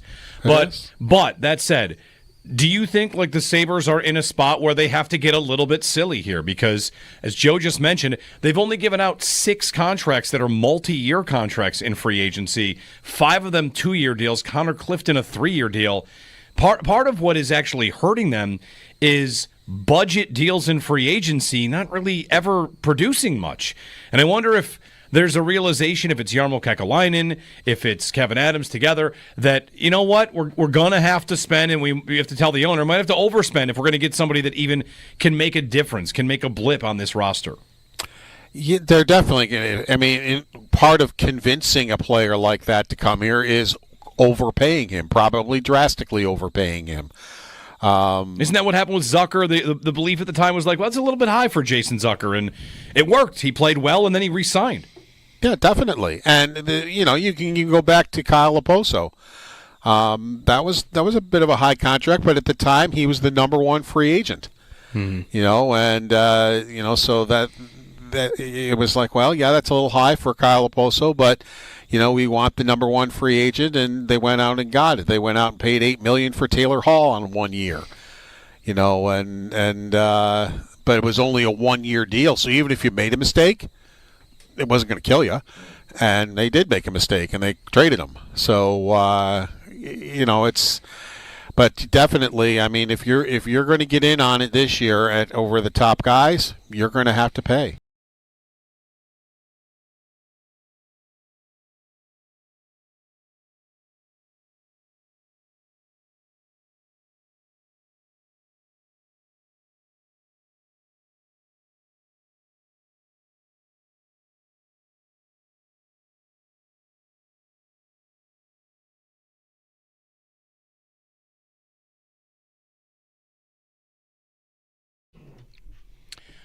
Windy yesterday. Joe was going out to play golf, which, if you know something about Joe, he likes playing in super windy conditions. I went to the range. I would describe it as a 3-club wind at the range. You played in wind. You always have to mention, though, like how you go into the wind. Those shots where you have the wind at your back. I mean, that's awesome. I don't have the Just ride that wind an extra 70 yards sometimes. Yeah, I don't have the science to back this up. In my life, I've played into the wind 2,000 times, and with the wind behind me, 4. I think those are the advanced numbers of how often I've ever felt the wind behind me on a golf course. Somehow they designed it so it never happens. I think on average it should be like 50-50. In theory. Yeah. Should be. The real feel is that it never happens. Anyway. Here we are. I got poured on yesterday golfing like it was like we jumped in a pool. To the point where we had to pull our carts into a line of trees because we could not make it back to the clubhouse. The way it was like, I guess at some point you're so wet you should have just kept going, but ducking under trees for 20 minutes until you see a break was a unique golf experience yesterday. I think a lot of people got rained down, though. Not just where we were. I saw a real quick story. Flex scheduling is coming to another league. The NFL has their flex scheduling. There's another league that's adding flex scheduling. Can I guess? Is it Premier League? It is. Because the other ones in hockey and basketball, you would never do that. Not really. Because there's so many games. Premier League's 1 a week. Yep. Or sometimes 2, but... So, because of... The reason is a little bit different, though. It's not quite... get the best matchups? It is some of that, but it's also you have so many international competitions like Europa, blah, blah, blah, Champions League. All of that means you're smashing a lot of games in the FA Cup. So they are going with more flex scheduling where instead of moving a game by weeks, they're going to be, okay, we can move it a couple days, flex things in and out. Okay. I think it's a little bit more friendly is my read on it. Okay. That is very different, though. That's because, so they're not playing, 3 games in a week or 4 games in a week because they have different competition, especially the good teams, right? Because they're playing in Champions League and FA Cup and their Premier League schedule. There would be a lot going on at the same time. Yeah. 9 teams are playing in international competitions, so that's half the league, so they've got to, try to deal with it. Gotcha. 803-0550, our phone number. A little fantasy chatter when we get back, as maybe you're getting closer to draft season. I've been throwing out some dynasty trades best I can. Yep. So Davis Maddox is going to join us on the other side. We'll talk a little fantasy football. If you have a thought, send it our way. We're happy to ask a question, pass it along. It's coming up here on WGR.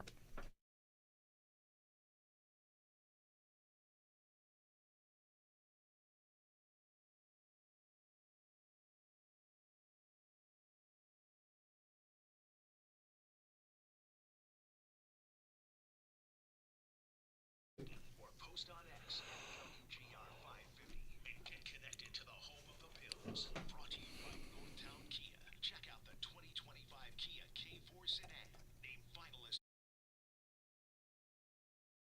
As Joe asked you that question, I think back to all the off seasons, all the unrestricted free agencies, and Paul, I've got you in my ear saying it's silly season, and often it is.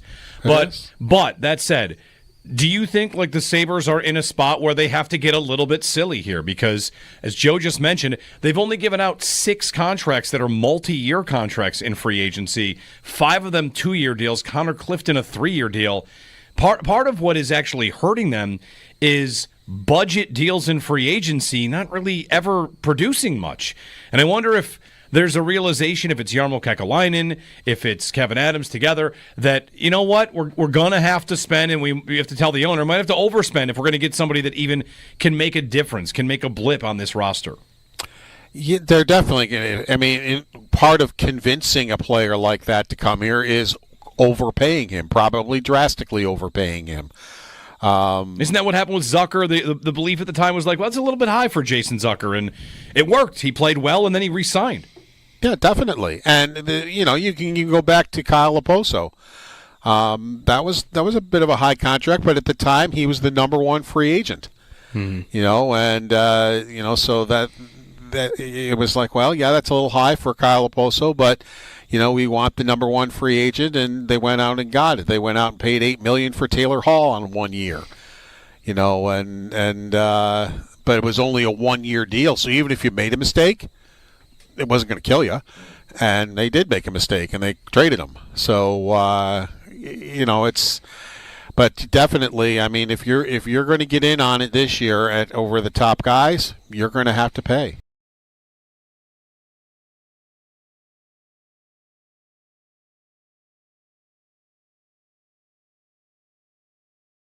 You mean like would he be okay coming here? The guy that Dallas just traded to Seattle? Sure. Because if the answer is yes, then like, okay, I can basically for nothing have a 6'5" guy who scores 20 goals. Like, sure, I'll take that. There is one problem, though. I don't know if he had trade protection or what. Because, like, that's where I kind of feel like I have to not care right now. Mm-hmm. Like, I just have to make the playoffs and then everybody will be good. Like, if I'm the Sabres, I can't live in guys who want to be here world anymore. I've got to not care about it. Is Josh Norris happy that he's in Buffalo right now? That dude has to be like every day waking up like, am I really a Buffalo Sabre right now? He's watching Reinhart lift the Stanley Cup and his teammates go to the playoffs. He didn't have any trade protection. He just got dealt to the Sabres, and he's under contract till like 2032. Yeah, he was in Ottawa. He was in Ottawa, right? But is he? I don't even know. I'm just guesstimating. Like he could be. Like I can't. What? I'm a Sabre. Yeah, and I wouldn't. And if I were the Sabres, just wouldn't care about it. I just wouldn't care. Right. He might be one of the reasons that they actually can be good. Is if he stays healthy, he's a good player, and we'll just wait to find out. Marchman had 1 year left at 4.5, and he had a 10-team no trade list. Okay, the Sabres were probably not going to be able to get him. So Jeff Merrick wrote something about the Marchman deal to Seattle, and this is like the bigger picture because this is the thing where the Sabres are affected, and there's not really much they can do about it. He wrote an important note about the Marchman-Seattle deal. Jim Nill sent Marchman to another no-state tax team. And he said, you don't want the rep of sending a player somewhere they don't want to go after they take less to play for you. So, hold on there. Mm-hmm. The league might think there's not a problem with the state tax imbalance. I'm inclined to think, whatever, it's fine. But here's Jeff Merrick saying that the player initially signed to play for less, right? Because it was in Dallas, right? With a wink, wink, nudge, nudge to I won't trade you someplace where you get hit for that.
Going to a Game 7 of the NBA Finals between the Pacers and the Thunder. That'll be on Sunday at 8 o'clock after Indiana blew out the Thunder last night, winning by 17. They were up by 30 at one point, though, as backups at the end of the game. Again, 8 o'clock on Sunday, Pacers and Thunder in Oklahoma City.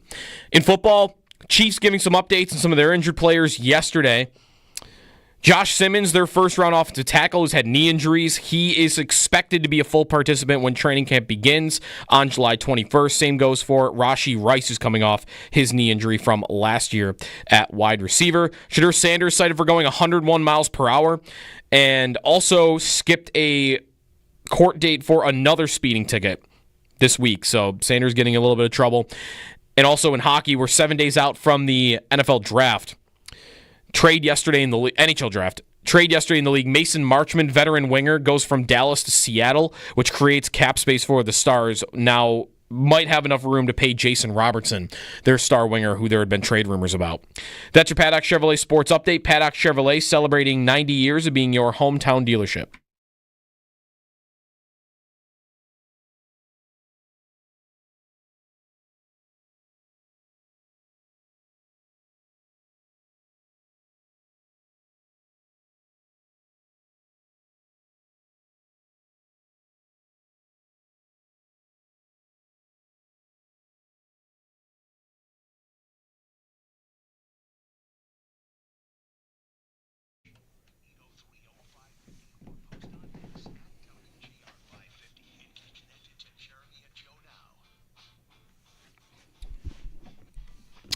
Jeremy and Joe, Josh and Owen here as well. The weekend awaits. Game 7 in the NBA Finals will be Sunday.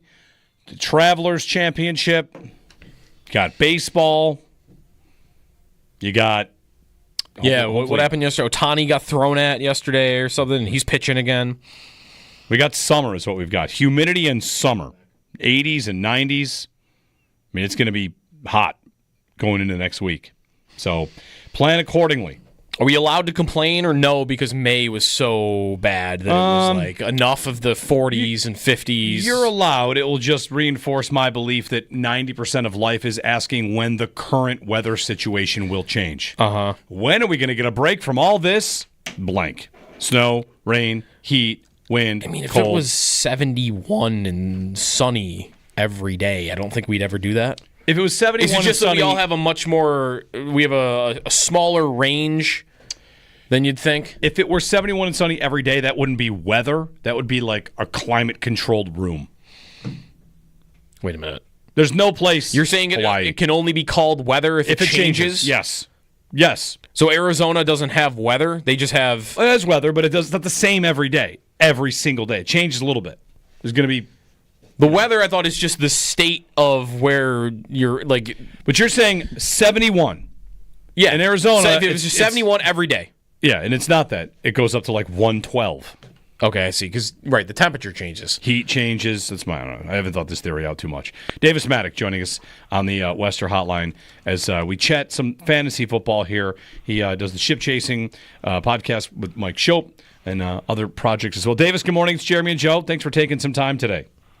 Good morning. How are we doing, fellas? We're digging into summer. You know, it's we May was rainy around here, and now we're ready to go with some heat. I'm ready for it. I like the heat.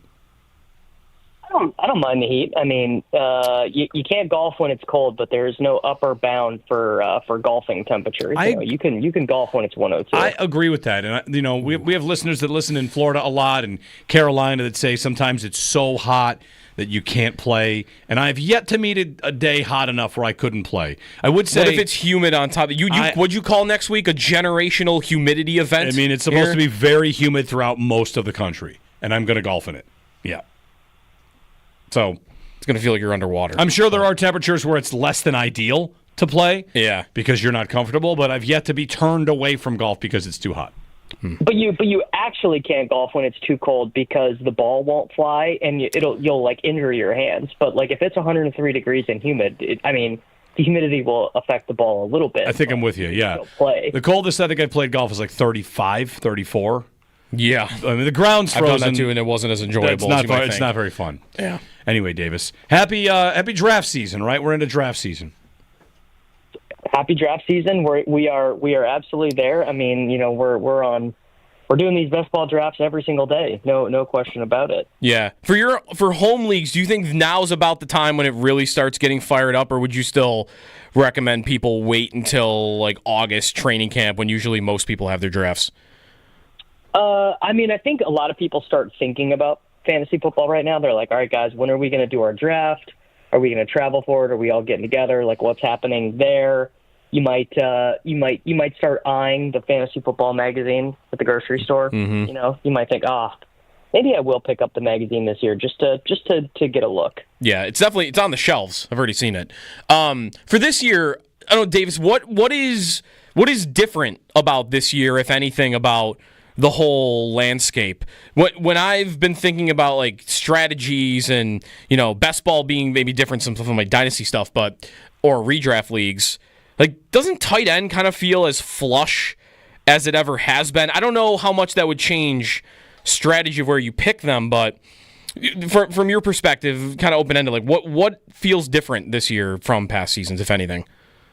I mean, I would say two of the things that are pretty different is that there are 5 quarterbacks that go off before pick 50, which is pretty strange. Like in most leagues, you've got Josh Allen up there in Buffalo, Lamar Jackson, Jaden Daniels, Jalen Hurts, and Joe Burrow. There's always kind of the quarterback who threw the highest amount of passing touchdowns the year before kind of always gets overdrafted the next year. And then the other thing is that because no running backs really got hurt last year, the market has decided that being 29, being 30, being 31 in the case of Derrick Henry is no impediment, that there basically is no adjusted cost for running backs being past the best of their aging curve. Would you be buying with that, or would you be selling, I guess, then, the Barkleys, the McCaffrey? McCaffrey's different, though, right, because of all the injuries from last year, but are you finding yourself heading towards those guys, though? No. I'm kind of staying true to my principles, being a little bit stubborn from years past. I just think that just because, you know, it worked out last year and you beat not only did one guy beat the aging curves, but like kind of the whole group beat the aging curves. I don't think that the arc of history is long, and I don't think that one small disruption in that time frame changes how I feel about that. I might agree with that, but I might have an exception for Derrick Henry and not be willing to bet against him on any level, right? Like, there's the arc of history, and I guess like you would have identifiable unicorns in there, like your Peterson, I guess. It's going to go eventually, but I feel like I'd be betting on him. Well, David, you tell me, isn't Henry also a little safer, although maybe some of these guys are the same? I'm just thinking about Baltimore's offense, and like what's the worst that could happen? I guess it could be injury, but you would think at least the guy's going to be getting goal line opportunities to get the touchdown number. Yeah, I mean, don't get me wrong. Like, what did he score? He scored last time 19 touchdowns last season. Mm-hmm. But, you know, he doesn't catch any passes. He probably will, whatever amount of passes he caught last year, he'll probably catch less this year. They also have Keaton Mitchell, who in his rookie year led the entire NFL in rushing yards over expectation, who's coming back from the torn ACL. Last year, he is fully healthy now. You know, when you start playing the game of how bad can it be, the answer is always worse than you think in fantasy sports. Mm-hmm. Back on quarterback for a moment. You mentioned there are the 5 guys at the top that are going in the top 50. Where do you settle in on Mahomes at this stage in his fantasy life? Because when you're picking him, I think you're almost always in a one quarterback league. You're always picking him to be your guy. But the last 2 years, like you're not getting the 5,000 yard seasons. You're not getting the 50 touchdown seasons like you might have had earlier in his career. So, at the cost he's going right now, how do you see Mahomes and whether his numbers just over the course of a whole year will start ever going back up? Yeah, I mean, I don't think Mahomes is like a priority target right now because they've sort of, as an organization, settled into a different part of their arc. You know, the first part was, they're so fun, they're so exciting, you know, they score all these points, Tyreek Hill scores all these long touchdowns, and now they're just kind of content to, you know, dink and dunk and They have great defense, great defensive coordinator. Mahomes has scored exactly 293 fantasy points in each of the last 2 seasons, and it really wouldn't surprise me if that is right about the range that he is in again this season, honestly. He's the best quarterback in the league. He could throw 50 touchdowns, but I don't think that is something that you can reasonably expect from them anymore. Right. And maybe it depends on the league you're in, but he's in a group of guys that it just doesn't feel like he belongs in because of how we kind of rank these guys, how we think of them, where Mayfield, Bo Nix, Goff, maybe I'm missing somebody, but these are not guys that anyone would say are as good as Patrick Mahomes, but I don't know, almost all of those guys, I just feel like there might be more upside this year with almost all of them. Yeah, Bo Nix could score 10 rushing touchdowns. Mayfield, just by the defense and how they play, he could throw 50 touchdowns. Baker Mayfield could win MVP. It really, frankly, it's sort of a question of, does Worthy get any better? How cooked is Travis Kelce? And what is Rashee Rice's knee situation? If Rashee Rice's knee is fully good to go, Worthy gets a little bit better. Kelce, reports are right now at training camp that he's lost some weight. If Kelce turns back the clock a little bit, then sure. But my guess is their offense probably looks more like it did last year than like it did in 2021 or 2020. That note on Baker, what is the formula for him to have such a monster season? MVP is a big title there. Is it just because they're going to be a wagon on offense and they're going to be a mess on defense and they could win the division? Yeah, he threw for 4,500 yards last year and 41 touchdowns, and they won 10 games. Now, obviously, that would require one of Allen, Lamar, and probably even Jaden Daniels would need to have a bit of a down year for that to happen. But if they win 12 games and he does what Jared Goff did last season, 4,600 yards, and he gets to 45 touchdowns, I think it's very realistic that he wins MVP. He also runs a little bit. He's quite a good scrambler. I don't know his exact numbers from last year, but he adds in more of that than 378 yards, 3 rushing touchdowns from last year. He does that again. He's definitely top 5 on the ballot. Yeah, he cleared his career high in rushing in a season by more than 200. So he definitely was doing that last year. And they drafted Buka. I don't know what Godwin's situation is, but I guess really it's the defense point, though, right? If they are trailing in games or just they have to keep up and that offense is that good, there could be Burrow-level numbers, and maybe that's not that far of a leap for him.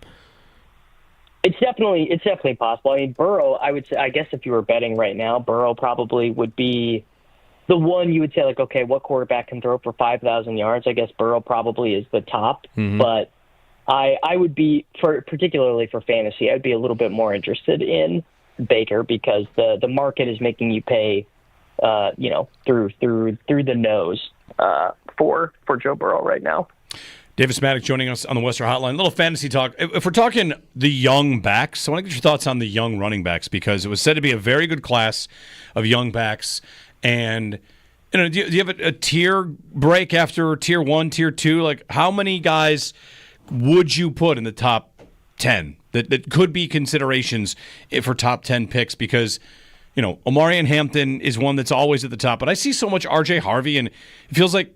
Is this ADP moving consistently because people are getting more and more bullish on what he'll do with Denver? Harvey and Hampton are actually both moving down boards right now, which is what you would expect kind of right now because the coaches are always going to give, it's very early. We're at mandatory mini camps. Coaches are going to be like, oh, yeah, Najee Harris, he's doing a great job. Really happy to have J.K. Dobbins in the building. We want to put some on Hassan Haskins' plate. This is the time of year when coaches are very, very deferential to their veterans. I think Pete Carroll the other day even said, "Oh yeah, we view 32-year-old Raheem Mostert and Ashton Genty as a committee." Coaches will just say anything to placate veterans right now. Right, which would be obviously flooring if we got to the point of the year and Genty wasn't getting most of the work. What about the, as we're on running backs here, and we get to the Bills a bit with Davis Maddock. James Cook last year, huge amount of touchdowns. Didn't actually have like tons and tons of opportunities, like especially the 1 and the 2 yard line, but he got there. I think everyone's kind of thinking there will be regression this year on the touchdowns, but when you're projecting him out for fantasy, Davis, how much regression are you kind of expecting from Cook? I expect his touchdowns to regress a lot. He scored 17 last year. I think 10's probably more reasonable. The thing that you need to hope, if you're a big James Cook guy, is that he gets the passing down work back. He was not their passing down back last year. They were passing to Ty Johnson. Ty Johnson, they re-signed him to the team this year. Now, maybe Ty Johnson gets cut. Maybe they just totally marginalize Ty Johnson. I don't know. I tend to think Ray Davis is like a better interior runner than James Cook. Maybe that's a minority opinion there. But I'm concerned that Cook's usage and fantasy value looks more like it did the 2 prior years. And the year before, like a low-end RB2 kind of for him, as opposed to last year, which was more of like an RB1 week to week. Exactly. Yeah. Yeah. The thing, obviously, like the thing that could make me so wrong is if he retains all that goal line work and they say, Ty Johnson, thanks for coming out, but we are going to prioritize getting the ball to James Cook on third down. Then, he could be a first-round pick. He could score 350 points. Sure. Davis Maddock with us. What about the Bills' passing attack? Is there anything beyond Khalil Shakir or even Shakir, I guess, for this too, that you are looking at and think is worth taking a flyer on at receiver? Or Kincaid, who I mentioned earlier, I like the way tight end looks this year for how many good options there are. And Kincaid is going, what is his ADP right now? Like 13th or 14th at that position? Yes, yeah, he's like the 14th tight end off the board. You can, especially in your home league. I guess if it's not in Buffalo, maybe in Buffalo it'd be a little bit harder. You guys are in Buffalo. Maybe you'll have a little bit better of a idea on this, but I don't see how he gets on the field enough because they're not going to bench Dawson Knox. Dawson Knox, I believe, is their 3rd highest paid offensive player, and they like his blocking. They're not going to make Shakir play outside because then their highest paid wide receiver won't be able to get open because he needs to be in the slot. They also signed Elijah Moore, who is a pure slot. I guess he can play outside. Curtis Samuel is still on the roster. They let Mac Hollins go. So the idea is that Keon Coleman's going to be a full-time player. I don't see how he gets to 80% of the routes. I think 60% seems more accurate to me, and that is just no one really wants that.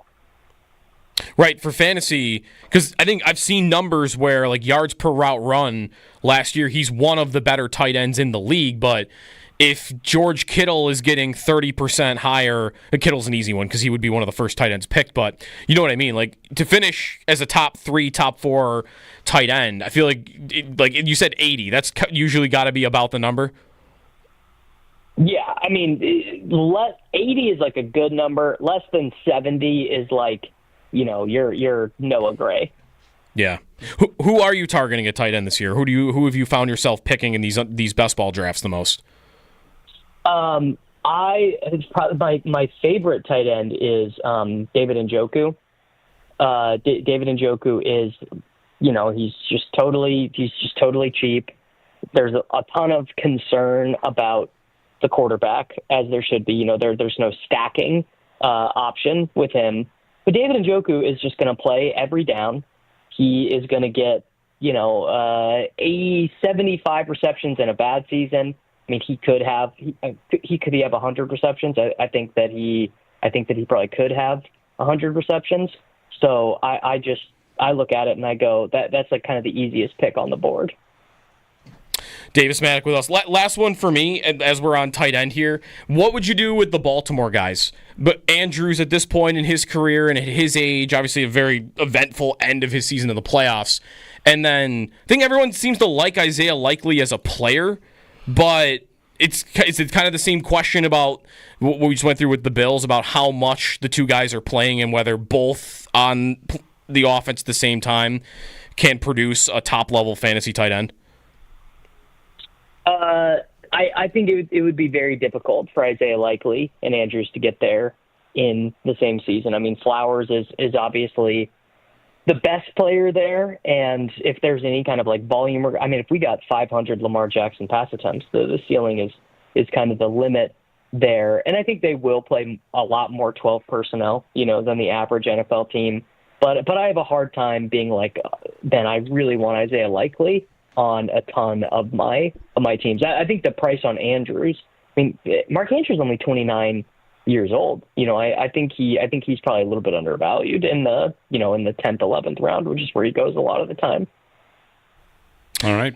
Davis Maddock of Ship Chasing. Davis, thanks for the time, and happy drafting season. Beautiful. Thank you very much for having me, guys. Anytime. One thing I want to follow up on, Joe, with you. You buy the Cook regression? Yeah. Do you buy it for Derrick Henry? I'm setting you up for an exercise here. Why is James Cook going to regress on a touchdown number? Because of goal line carries? Because his touchdowns come from further out. And I think that's harder to replicate. Okay, harder to replicate that. Yeah. Okay. Because he only got 11 carries inside the one. And the thing about touchdowns being from further out, hard to replicate, what if he had gotten tackled at the 4? Would he get the ball on that drive again? Maybe. Well, he had 6 touchdowns on 11 carries inside the 5. Okay. And I don't know if there's another back you want here. Do you want Derrick Henry on this? Do you want...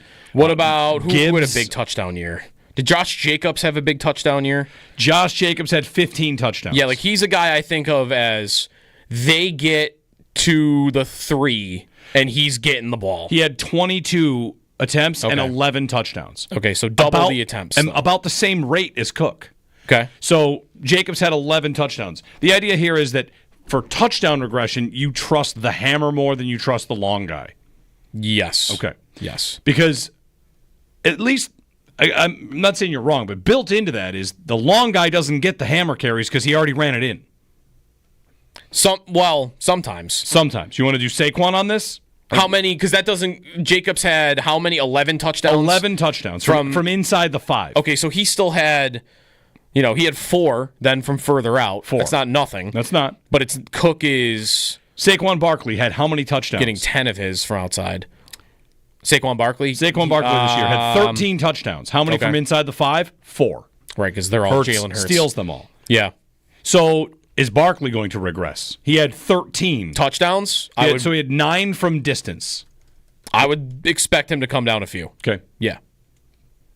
Just a few. I think you're getting you're obviously getting a higher rate. I think if you look at the guys year over year that are getting big touchdowns every single year, what's the most reliable? I think the guys that are always getting the ball at the goal line. Because really, like that was part of my thesis on Henry is if the wheels do fall off for him and he becomes inefficient and he's not getting those big runs like he always has, they're still going to give him the ball at the 2-yard line and he's going to end up with 11 touchdowns. Most touchdowns from inside the 5. Do you know who it was last year? And it's none of the guys we've mentioned? Nope. Most touchdowns from inside the 5. Is it like Jonathan Taylor? Kyron Williams. Oh, yeah. Okay. It is. I saw. He's somebody I would not be as sure is going to come down his number, which was, what was his total? 14 last year? Yeah. Like I would bet he gets 12, 13, 14 again. A funny thing I saw Ian Hartitz tweet this about fantasy football. Like sometimes football people like to look down their nose at fantasy football, like, oh, that's just fantasy. And in the case of Kyron Williams, he's the opposite in that he's a great fantasy back, and he's not actually that good of a runner of the ball. Right. He's great in pass protection. They trust him, I guess, to do that. Yeah, they do. That's why he plays. That's why he's on the field all the time. They trust him there. But as an actual just runner, yeah, not that good. Scores a lot. Yeah, like last year he played 87% of the snaps. So almost kind of almost double. So a great fantasy back because he's Right. on the field. He had 20 attempts from inside the 5 and scored 12 touchdowns. I mean, the Rams do like him. They're about to pay him, right? The worst back from inside the 5? Do you want that? Yeah. Like in efficiency? Yeah. The worst back from inside the 5 is going to be Bijan. There's an argument for Saquon here. 17 carries and 4 touchdowns. Okay, so see, I didn't realize the number. That's a guy then, unless you're just truly terrible at it. That's a guy where he already had the long touchdown, so there wouldn't be an opportunity for this for Barkley. But if you told me there's another back that is like going as like the 25th running back, and he had 17 carries inside the 5 last year, and only 4 of them went in, that's a guy I'd want to bet on. Yeah, I'd want to bet on he's not going to be that bad at it again. This year he's going to get 8 of 17, and instead of being the 25th best back, he's going to be the 13th best back. That would be more of a positive regression, argument, though, for whoever that would be. One funny inside the 5 number for you, Aaron Jones last year. From Minnesota? Yeah. 13 carries inside the 5 for -2 yards.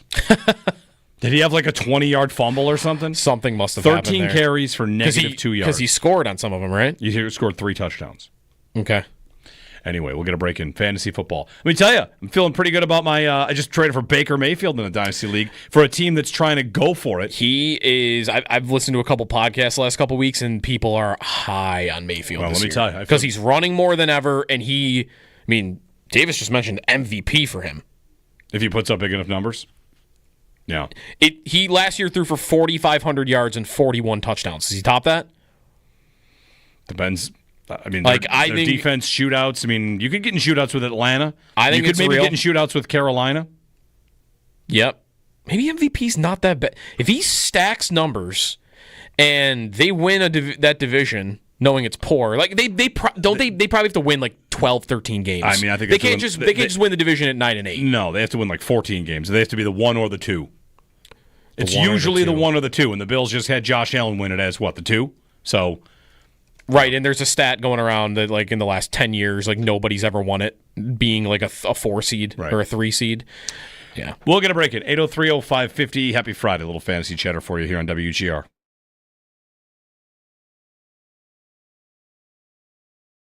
The Bills have a training camp schedule, which did get me thinking about golf.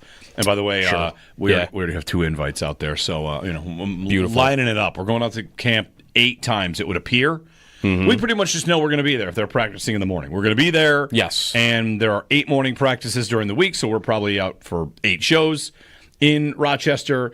And it's not that far away. It's a month and 4 days. Not bad. I'm very excited. I love doing the show outside, which we get the chance to do there. And I don't know what we'll get for storylines this go-around versus maybe past training camps. But either way, something always presents itself, I think. Hairston will battle for a starting job, right? And James Cook probably won't be signed when we show up. So I think we'll still have a good. What does Dalton Kincaid look like? Yeah, I think even just how many what does his muscle tone look like? If I was guessing ahead of time, this will be a fun game. What will be the story of camp? Yeah, and I will guess that it will be a 3-week hype train for Kincaid and Coleman. Yeah. That's what it'll be. How they look. Whether they look different, whether they look better, which we're already hearing that from OTAs, from minicamp, that Kincaid was in the gym the whole time and he was hurt, and Coleman is ready to take it, whether it's more seriously or if it's just he's in a better space to prepare to live life as an NFL player. I think that training camp will be about those 2.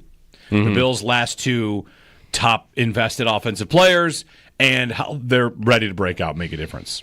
That or Elijah Moore, who, again, toss him in that bucket.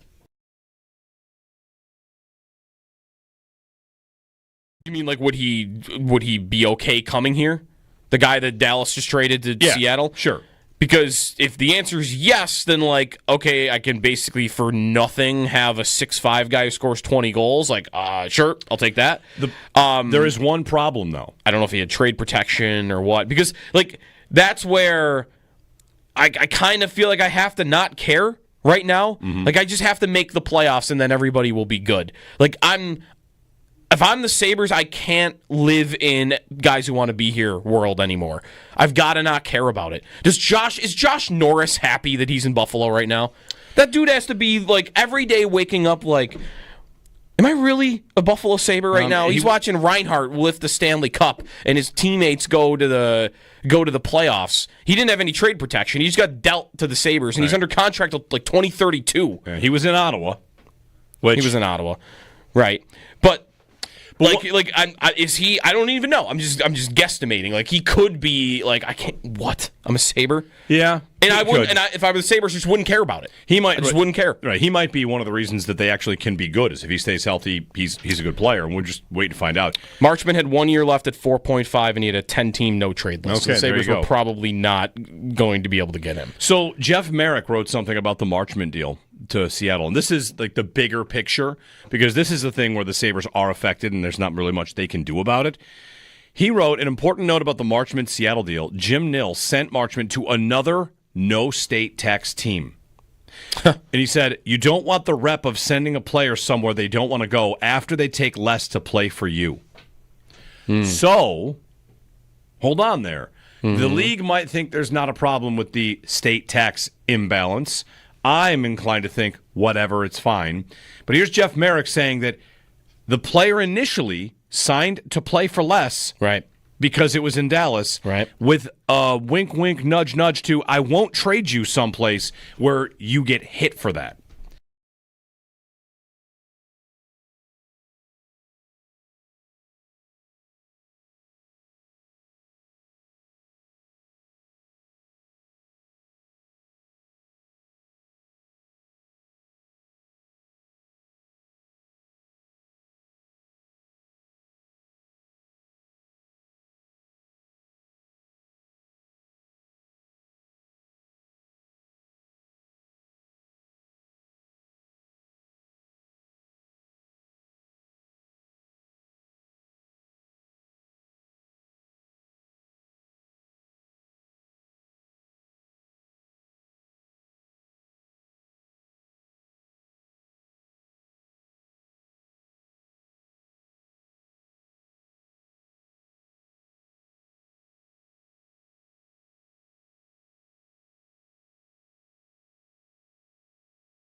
You know, I've had a lot of highs and lows in my career, especially this year, some lows. And, you know, I made a mistake that I deeply regret. And I'm very sorry for what happened. But I'd also like to move on, not only for myself, but for Oakmont, for the USGA, and kind of focus on the rest of this year and things that come up. I still want to try to make the Ryder Cup team. I'm on the outside looking in for the FedEx Cup. You know, so I'm starting to move on and focus on those things.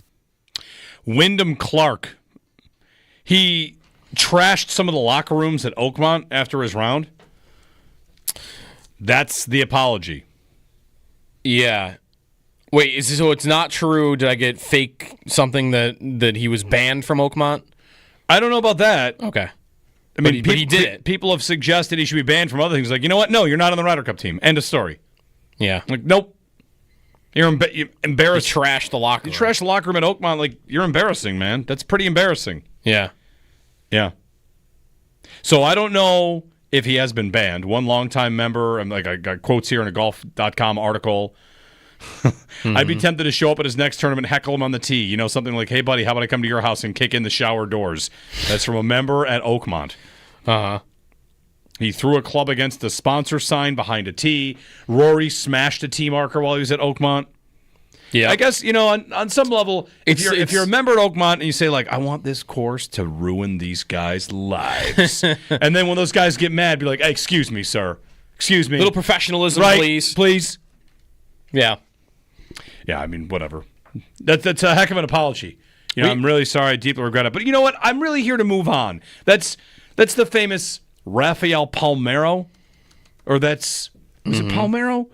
Who was it that at Congress? It was Palmeiro or Clemens. Do you remember any of that? No. That might have been, was that like the steroid, like... Yeah. I'm not here to talk about the past. Yeah. It might have been Clemens. That sounds like Clemens. It all blurs together. It's so long ago. There's misremembered. Somebody, maybe it was Palmeiro who misremembered. Oh, yeah. Did you lie? No, It was McGuire. McGuire said, I'm not here to talk about the past. I'm not here to talk about the past. Which he was literally there to talk about the past. And if you search misremembered, that might be Palmeiro. Did you lie? No, I just misremembered. Uh-huh. I don't remember that one. Clemens said that he just misremembered. That Pettit misremembered because Pettit claimed he didn't. Whatever. It's all a long time ago. Long time ago. Anyway, have we reached the angriest that the PGA Tour has ever been, or are we just seeing it more? Because I feel like every week I'm seeing guys lose their mind. Yeah. Who was the dude earlier in the season that broke a sprinkler head? Were we watching that? Who was that? Yes. I forgot who that was. Then there's the guy that broke his putter over his knee. Yeah. That guy. Yes. It's the year we also had a guy pee in the creek at the Masters. Right, like what this it's been a weird year. Is this all just a promo for Happy Gilmore 2 coming out in the summer? Speaking of golf, I had the thought yesterday that I'd like to, on my phone, maybe it just takes deleting Instagram. I'd like to put a filter on Instagram where it's like, I still want the golf memes and the golf jokes and the golf news, but I would like to never again see someone telling me how to swing. Because I think that the root of my golf game going slightly in the wrong direction is entirely from being inundated with swing thoughts by social media. And I want to press a button. Well, you are staying on these videos when they come up. I know. So it is, but you can't help the temptation. I want them to go away altogether. You can click don't show me videos like this anymore. Yeah, but it doesn't really work. But is that going to take away all golf videos? Yeah, I want the golf videos. Because they're good golf meme videos. There's a lot of golf humor out there. Yeah. I want all that. But you just don't want, the PGA Pro giving you tips. As soon as you see a swing tip, just swipe away. I know. The algorithm will eventually fix itself. But Josh, itself. don't you understand? It's hard to do that because it's so enticing. It's like, wait a minute, this is the key. You got to have the discipline. Maybe this is the moment. It all clicks for me. Social media discipline. You got to have. This is the mental game. You got to mentally decide. My swing is fine. These people are wrong. Mentally decide my swing is fine. Let me tell you the kind of task that is. Swing's okay. Anyway. You basically got one of these videos live from the guy at the driving range. I know I didn't tell that story. I was at the driving range. Guy comes up next to me. First it's pretty windy out here, eh? Like, yeah, it is. Couple swings in, he's starting to give me tips. Yeah. And drills. Mm-hmm. And, you think it worked? Well, initially, what's your reaction if some stranger's just going to say, you know what you should do? My immediate reaction is eye roll, in my own head, here we go. Right. Instead, what happened was, he'd seen me hit a couple balls, hit a couple well, and then he saw a couple misses, and he basically said, I see when you miss you, and then he said exactly what I know happens when I hit. You knew immediately, this guy knows what he's talking about. All right, sir. Yeah, you were willing to give him the... Let's have a conversation here. You're right. All of a sudden, my Instagram lessons are now approaching me live as sentient humans. Instagram has evolved into people approaching me at the driving range oh, yeah, try this drill. All right. Yeah. I tried that drill. Did some good things. And now I'm just going to go out and beat Owen tomorrow. That's that's what I got. I got. He's hitting 400-yard drive. I got to lock in. I got to beat Owen. I got to beat Bulldog. It's a big match tomorrow. Mm-hmm. Well, we got to see what kind of Bulldog we're getting tomorrow. Whether we get. He just told me he got lessons. He's locked in again. Well, to your point. He's like JJ Spawn going U.S. Open to 10 off the lead the next day. It's certainly possible. When look at the wind, by the way, at this tournament. When that you love it. This is everything you love about golf. This is a great tournament right here. Look at their shirts are flying in the wind. Is the caddy holding a cup of coffee? Yes. It kind of looks... Oh, they're not on a real green. They're on a practice green. Okay. Okay, this looked weird. That's why. When you're getting lessons like that, the first couple rounds after are sometimes a bit of an adventure. because you're still going through the, you're still going through the mechanics of everything. You might forget one element of it and then realize that, like, I forgot to, rotate my shoulders in this direction. So, I mean, we were watching, what were we watching last night? It must have been the NBA game. And he was with a golf club in the living room, just, some rehearsal takeaway stuff. And then he texted me when I got in this morning. He was up already at like 5:30. Thinking about golf clearly because he texted me. He's like, It's made a tee time for Sunday. If you want to come out, I'm going to the range as soon as I get out of bed right now. And and apparently he's been having a little bit of a struggle with the changes being made. So we might have him tomorrow. I'm doing playing Saturday and Sunday then. Yeah, we're both. We're going doubleheader. All right, no complaints. No complaints. I played I've not played a bunch of full rounds. I played some scrambles here and there. Okay. Not a lot of full rounds this year. So anyway, this Travelers, this is a great tournament, the Travelers. This course is beautiful. It's in Connecticut, this golf course. It looks great on TV. What's the name of this course? River Highlands. Okay. Not one that comes right to mind for me, but no. I like it on TV. Definitely not. Can you play it? I don't know. How many times do you do this? Oh, look at this course. Can I go play it? I will often do it. Usually it's more, though, like if there's like a trip being lined up with like the Bills or something, I'll go look up, whether Quail Hollow can be played because the Bills play the Panthers this year. That's usually more of it. Yeah. Membership inquiries, membership privileges, TPC. Okay, I got an email for an inquiry. Translation, no, you can't play that course. Mm-hmm. Anyway. 803-0550 if you want to throw a phone call our way. Jeremy and Joe. We've got the Northtown Automotive Extra Point Show coming up. I bet we get some deals this weekend in the NHL. We've already had a couple, and we're going to hit the weekend, and here come the deals. Yeah, teams are going to try to get ahead of it, and I'm interested to see. I guess we've already had one team, make a cap trade to clear space, but in other sports. Remember, this happened in the NBA the first year it happened, and this has happened in the NFL too, but when there's a year where the cap goes way up, teams can't control themselves, and they go spending. And this is the first year in how long that there's actually like a good increase in this NHL salary cap. Yeah, it's been pretty flat for a while. It's been flat forever, and it's not going up like a crazy amount, but it's going up. Like $95 million, what is that? That's like a $12 million increase from last year to this year. And at the moment, like all but teams have players to sign, but it's like all but 5 teams in the league have like at least $10 million in cap space. So, and this is a good free agent class. I wonder what type of sticker shock we're going to see on some of these signings. More so, I mean, guys will get traded, and then maybe they'll sign a contract right after that. But I wonder how ready everyone is for, like, big sticker shock. Like, $9.5 million for a player you thought was going to get $7. And, like, no, that's actually not as bad as you think it is because, I'm telling you, these teams have more space than they have in a while because the cap has gone so far up.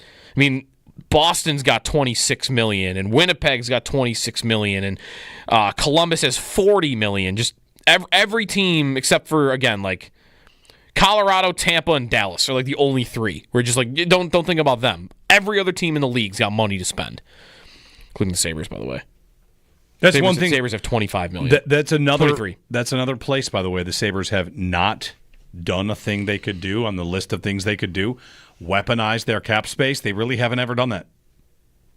And no, they haven't. They haven't made a trade where they retain salary in, I think it's 4 years. Yeah, it's been a long time. Not even just that, but like the Marchment trade. Okay, maybe he could say no to here, but hey, we need to get rid of a player for cap, and it's a contract that we just don't want. Like, oh, we'll take that player because he can play for us. Like that really doesn't happen with this team. No, I wonder if teams would even call them anymore. Right? I don't know. Like, in a vacuum, I need to get rid of a good player that makes too much money because I got another guy I got to pay. Who do I call? Why do I call the Sabres? I don't think I would call them. Who used to get the calls? Like, this is the extreme of the cap dump trades, but if a team needed to unload a player's salary, who would they call for picks? They'd call Arizona. Arizona made 9,000 of those Right. trades, Used to and they be- had the same cap situation as the Sabres Used did. to be a clearinghouse.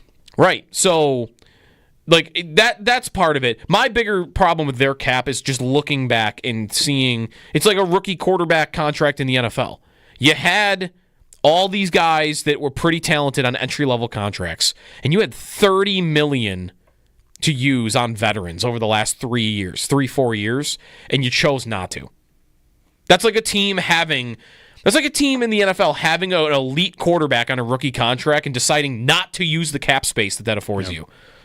Extendo Sports coming up. We'll wrap the week and send you off to a weekend. Jeremy and Joe on WGR. As Joe asked you that question, I think back to all the off seasons, all the unrestricted free agencies, and Paul, I've got you in my ear saying it's silly season, and often it is. Yeah, but that said, do you think like the Sabres are in a spot where they have to get a little bit silly here? Because as Joe just mentioned, they've only given out 6 contracts that are multi-year contracts in free agency. 5 of them 2-year deals. Connor Clifton a 3-year deal. Part of what is actually hurting them is budget deals in free agency not really ever producing much. And I wonder if there's a realization, if it's Jarmo Kekalainen, if it's Kevin Adams together, that, you know what, we're going to have to spend, and we have to tell the owner, might have to overspend if we're going to get somebody that even can make a difference, can make a blip on this roster.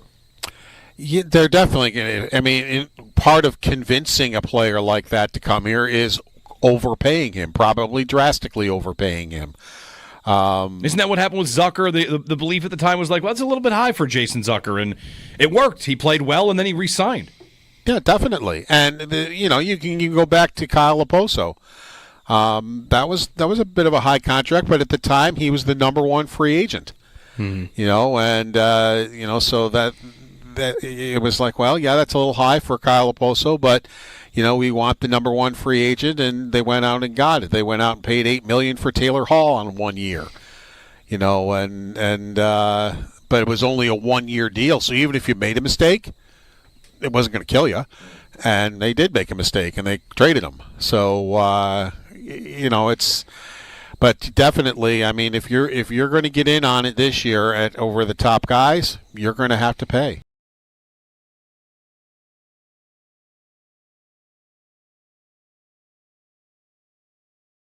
Bills have a training camp schedule, which did get me thinking about golf. And by the way, we already have 2 invites out there, so Beautiful. Lining it up. We're going out to camp 8 times, it would appear. Mm-hmm. We pretty much just know we're going to be there if they're practicing in the morning. We're going to be there. Yes. And there are 8 morning practices during the week, so we're probably out for 8 shows in Rochester, and it's not that far away. It's a month and 4 days. Not bad. I'm very excited. I love doing the show outside, which we get the chance to do there. And I don't know what we'll get for storylines this go-around versus maybe past training camps. But either way, something always presents itself, I think. Hairston will battle for a starting job, right? And James Cook probably won't be signed when we show up. So I think we'll still have a good what does Dalton Kincaid look like? Yeah, I think even just how many what does his muscle tone look like? If I was guessing ahead of time, this will be a fun game. What will be the story of camp? Yeah, and I will guess that it will be a 3-week hype train for Kincaid and Coleman. Yeah, that's what it'll be. How they look, whether they look different, whether they look better, which we're already hearing that from OTAs, from minicamp, that Kincaid was in the gym the whole time and he was hurt, and Coleman is ready to take it, whether it's more seriously or if it's just he's in a better space to prepare to live life as an NFL player. I think that training camp will be about those 2. The Bills' last 2 top invested offensive players and how they're ready to break out, make a difference. That or Elijah Moore, who... Again, I guess toss him in that bucket.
All right.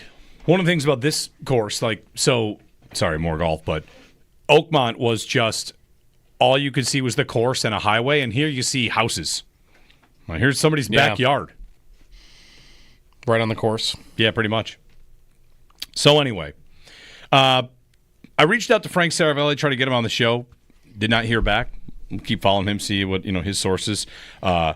He wrote a while back, Sabres have explored adding experienced personnel to the front office, and then they did. Mm-hmm. And so he's, for whatever it's worth, he's got something there, whether it's agents. He's on the Peterka stuff quite a bit. Whatever. I think it seems like a big-time agent game, and that means it's real. Just means we kind of know who's driving it. Yeah. It has taken attention away from Byram getting traded, which I think everybody expects to probably happen. Yes, I certainly do. Like him playing another game for the Sabres just doesn't feel possible to me. It is possible. I cannot foresee it at all. It is possible. The way for that to happen is to get to, hey, Kevin Adams has a price established and he's not going to buckle, and that's always what, if you don't trade a player, that's kind of what you land at. Like, well, hey, if nobody's going to come to play, then he's just going to be here and we have his RFA rights. Yeah. Netflix is going after sports talk. They want a sports talk show. Is that right? A live sports talk show. Something like Pat McAfee show is the story I was just reading about. Doesn't want more of this? Are you asking if we're available? All right, there you go. We're could go to two places. When they look for a sports talk show, are they? Listen, most of these shows, I don't think Get Up is like this, but most of them are just like, listen. Are you willing to say really terribly dumb things on television? Yes, perfect. You've got the job. Mm-hmm. Most of it is you're just trying to get attention, right? Most of it. People think that everybody in this business does that. I don't think everybody does it. There are good, like even at those networks, right? Like ESPN employs Stephen A. Smith and Mina Kimes. Right. And Dan Orlovsky. Like there are information people, there are there's smart analysis, and then there is this is just WWE wrestling and sports debate forum. Skip Bayless. Are they going to get Skip for Netflix? He's kind of out of the game. Don't think he's anywhere. Does he? He probably has like his own YouTube channel or something, doesn't he? No, I don't think he's anywhere. How old is Skip Bayless at this point, though? Oh, he's old. He's always. I was about to say, you did call yourself old earlier. I was about to say he's always been old. He's 73. 73. 73. Just waking up and like ripping LeBron. Right. It's great. Hey, maybe it's going to be Skip. All right.